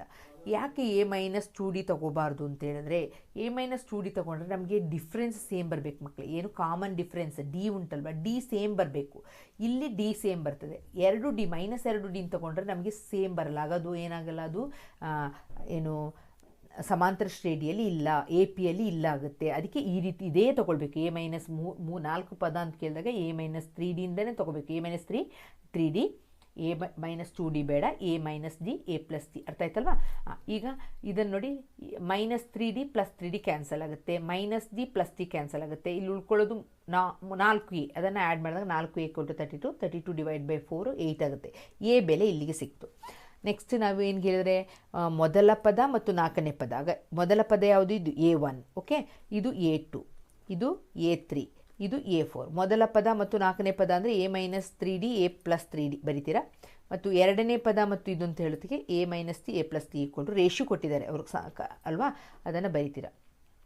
ಇದನ್ನು ನೋಡಿದ ತಕ್ಷಣ 1 - 1 ಪ್ಲಸ್ ಇದೆ. ಯಾವ ಸೂತ್ರ, A - B × A + B ಆಗುತ್ತೆ ಮಕ್ಕಳೇ. A - B × A + B ಅಂತ ಹೇಳಿದ್ರೆ ಏನು, A² - B². ಅದನ್ನೇ ಮಾಡಿದ್ದೀನಿ, A² - B² ಅಂತ. ಆಗ A ಇದ್ದಲ್ಲಿ ನಮಗೆ ವ್ಯಾಲ್ಯೂ ಗೊತ್ತು, 8² - 9D². ಇದು 3D² ಅಂದರೆ 3D × 3D 9D². ಆಗ 8 8 64 ಆಗುತ್ತೆ. ಇದನ್ನು ಅಡ್ಡ ಗುಣಕಾರ ಮಾಡಿದ್ದೀನಿ ಇಲ್ಲಿ. ಅಡ್ಡ ಗುಣಾಕಾರ ಮಾಡಿ ಇಲ್ಲಿ 512 ಬರುತ್ತೆ. ಒಂದೇ ಥರ ಇರೋ ನಂಬರ್ಸ್ನ ಮಾತ್ರ ಒಂದು ಕಡೆ ತೊಗೊಂಡು ಡಿ ಸ್ಕ್ವೇರ್ನ ಒಂದು ಕಡೆ ತೊಗೊಂಡಿದ್ದೀನಿ. ಆಗ ಡಿ ಬೆಲೆ ನಮಗೆ ಎಷ್ಟು ಸಿಗುತ್ತೆ, +or-2 ಸಿಗುತ್ತೆ ಡಿವೈಡ್ ಮಾಡಿದಾಗ. ಆಗ ಇಲ್ಲಿಗೆ ಡಿ ವ್ಯಾಲ್ಯೂನ ಹಾಕಿ ನಮಗೆ ನಂಬರ್ ಸಿಗುತ್ತೆ. ಎಲ್ಲ ಕಡೆ ಡಿ ಮತ್ತು ಎ ವ್ಯಾಲ್ಯೂ ಗೊತ್ತಿದೆ. ಹಾಗಾದಾಗ 2, 6, 10, 14. ಒಂದು ವೇಳೆ ನಾವು ಮೈನಸ್ ಅಂತ ತೊಗೊಂಡ್ರೆ ಇದನ್ನ ಉಲ್ಟಾ ಬರೆದ್ರೆ ಆಯಿತು, 14, 10, 6, 2 ಅಂತ. ಓಕೆ, ನೆಕ್ಸ್ಟ್ ಕ್ವಶನ್ ಏನು ಕೇಳಿದ್ದಾರೆ ಅಂತ ಹೇಳಿದರೆ, ಎ ಬುಕ್ ಕಂಟೈನ್ಸ್ 432 ಪೇಜಸ್ ಕೊಟ್ಟಿದ್ದಾರೆ. ಟೋಟಲ್ ಪೇಜಸ್ ಬಂದೆ. A student wants to read fixed number of pages of the book daily. He reads 25 pages on the first day. The next day, he decide to read 2 pages more. ಆಗ 25 ಆದಮೇಲೆ 27 read ಮಾಡ್ತಾನೆ. ನೀವು ಹಾಗೆ ಇಟ್ಕೊಳ್ಬೇಕು. ಇವತ್ತು ಇಷ್ಟು problem, ನಾಳೆ ಇಷ್ಟು ಪ್ರಾಬ್ಲಮ್ ಕಲಿತೀನಿ, 2 ಮಾರ್ಕಿದ್ದು ಈ ಪ್ರಾಬ್ಲಮ್ ಕಲಿತು ಮುಗಿಸ್ತೀನಿ, ಏನು ಎಲಿಮಿನೇಷನ್ ಮೆಥಡ್ ಎಲ್ಲ ಕ್ವಶನ್ ಪೇಪರಿಂದನೂ ಮಾಡ್ತೀನಿ, ಎಲ್ಲ ಹಾಗೆ ಒಂದು ಫಸ್ಟು ಮೀಡಿಯನ್ ಮೋಡ್ ಅಥವಾ ಸರಾಸರಿ, ಬಹುಲಕ, ಮಧ್ಯಾಂಕ, ಅದು 3 ಕಲಿತೀನಿ. ಹಾಗೆ ನೀವು ಒಂದು ಇದಿಟ್ಕೊಂಡು 4 ಕ್ವಶನ್ ಪೇಪರ್ ತೆಗೀರಿ, ಮಾಡಿ ವರ್ಕೌಟ್ ಮಾಡಿ. ತಪ್ಪಾಯ್ತಾ ಅಲ್ಲೇ ತಿದ್ಕೊಳ್ಳಿ, ಹೇಗೆ ಮಾಡೋದು ಅಂತ ನೋಡಿ. ಅರ್ಥ ಆಯ್ತಲ್ವಾ? ಈಗ by using the formula how many pages will he read 12th day and find the number of days students takes to read read the book completely ಅಂತ ಕೇಳಿದ್ದಾರೆ. ಏನಂತ ಪ್ರಶ್ನೆ? ಪುಸ್ತಕದಲ್ಲಿ ಎಷ್ಟು ಪೇಜ್ ಇದೆ? 432 ಪೇಜ್ ಇದೆ. ಅದಕ್ಕೆ ನಿರ್ದಿಷ್ಟ ಒಂದು ದಿವಸ ಫಸ್ಟ್ ದಿವಸ ಅವನು 25 ಪೇಜ್ ಓದ್ತಾನಂತೆ. ನೆಕ್ಸ್ಟ್ 2 ಪೇಜ್ ಜಾಸ್ತಿ 27 ಪೇಜ್ ಓದ್ತಾನಂತೆ. ಹಾಗೆಯೇ ಅವನು 12ನೇ ದಿನ ಎಷ್ಟು ಪೇಜ್ ಓದ್ತಾನೆ ಅಂತಿರೋದನ್ನ ಫಸ್ಟ್ ಕಂಡುಹಿಡಿಬೇಕಾಗುತ್ತೆ. ಪುಸ್ತಕವನ್ನು ಸಂಪೂರ್ಣವಾಗಿ ಹೋಗಲು ತೆಗೆದುಕೊಳ್ಳುವ ದಿನಗಳ ಸಂಖ್ಯೆ n ವ್ಯಾಲ್ಯೂ ಕಂಡುಹಿಡಿಬೇಕಾಗ್ತದೆ. ಈಗ ಮಾಡೋಣ ಲೆಕ್ಕ. ಓಕೆ, 25, 27 ಅಂತ ಬರೆದಿದ್ದೀರಾ. ಆಗ n ವ್ಯಾಲ್ಯೂ 12 ಫಸ್ಟ್ ಎನ್ ಸೂತ್ರಕ್ಕೆ ಹಾಕಿದಾಗ 47 ಅಂತ ಗೊತ್ತಾಗ್ತದೆ. 12ನೇ ದಿನದಕ್ಕೆ ಅವನು 47 ಪೇಜ್ ಓದಿರ್ತಾನೆ. ಈಗ ಮೊತ್ತ SN = n/2 2a + n-1 × d.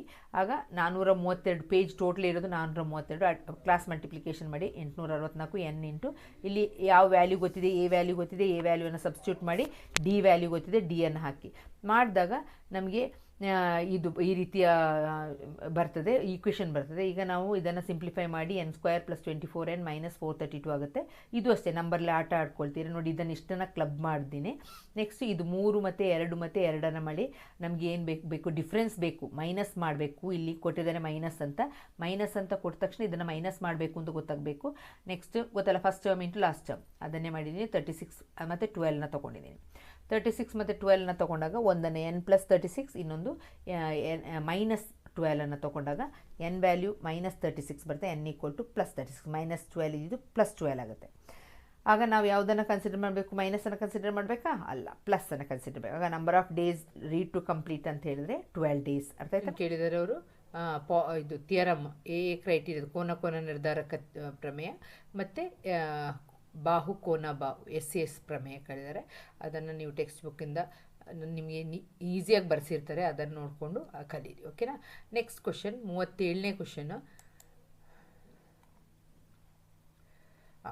A straight leads to a foot of the tower. ನೋಡಿ, ಸ್ಟ್ರೈಟ್ ಹೈವೇ ಇದೆ. A straight highway leads to a foot of the tower as shown in the figure.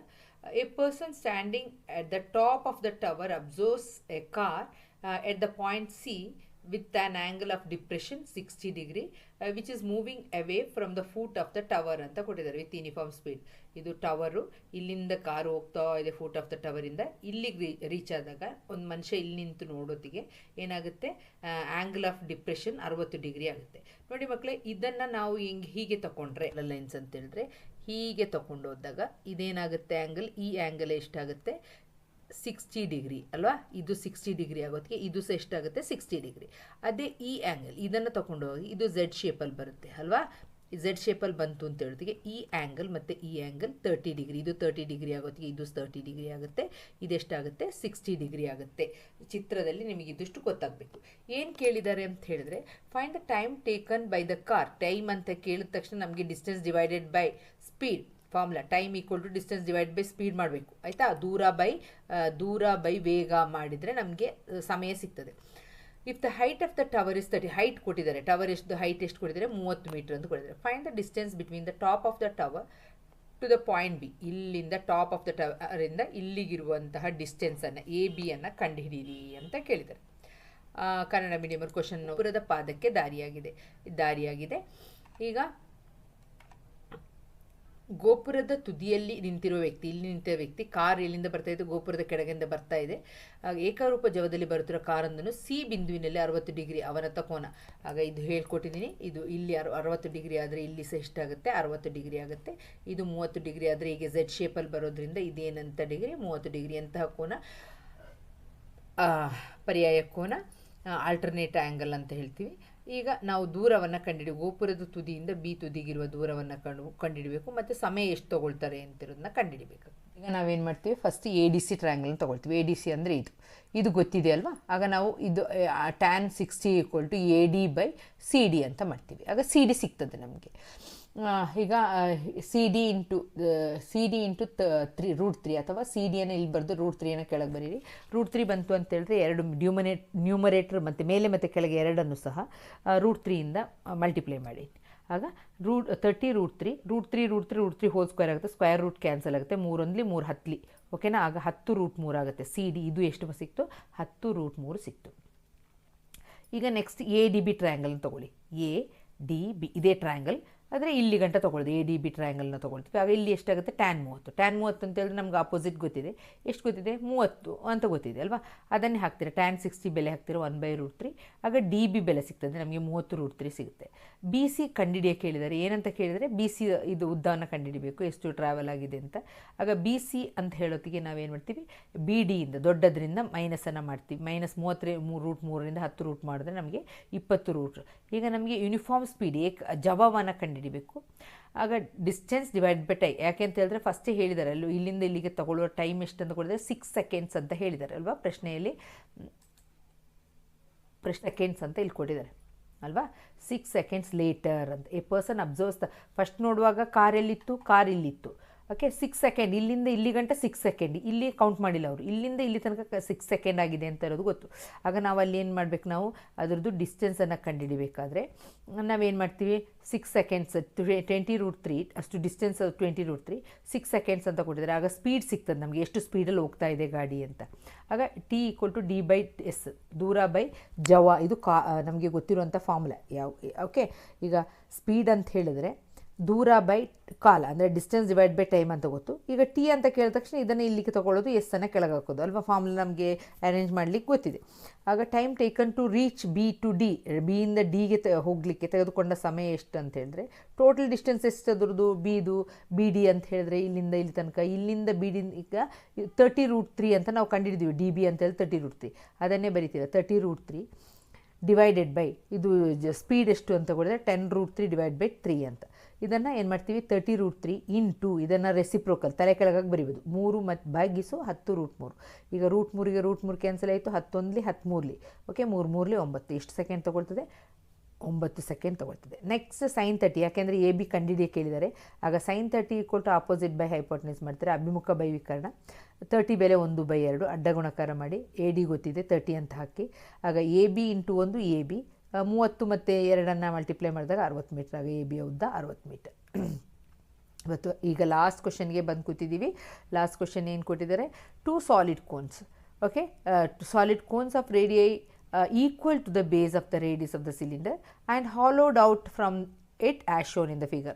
ತೋರಿಸಿದ್ದಾರೆ. ಇದರ ನೋಡಿ, ಇಲ್ಲೊಂದು cone ಇದೆ, ಇಲ್ಲೊಂದು cone ಇದೆ.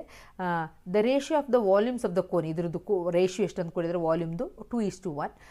The diameter height of the cylinder is, diameter ಕೊಟ್ಟಿದ್ದಾರೆ 6 ಸೆಂಟಿಮೀಟರ್, ಹೈಟ್ ಕೊಟ್ಟಿದ್ದಾರೆ 21 ಸೆಂಟಿಮೀಟರ್.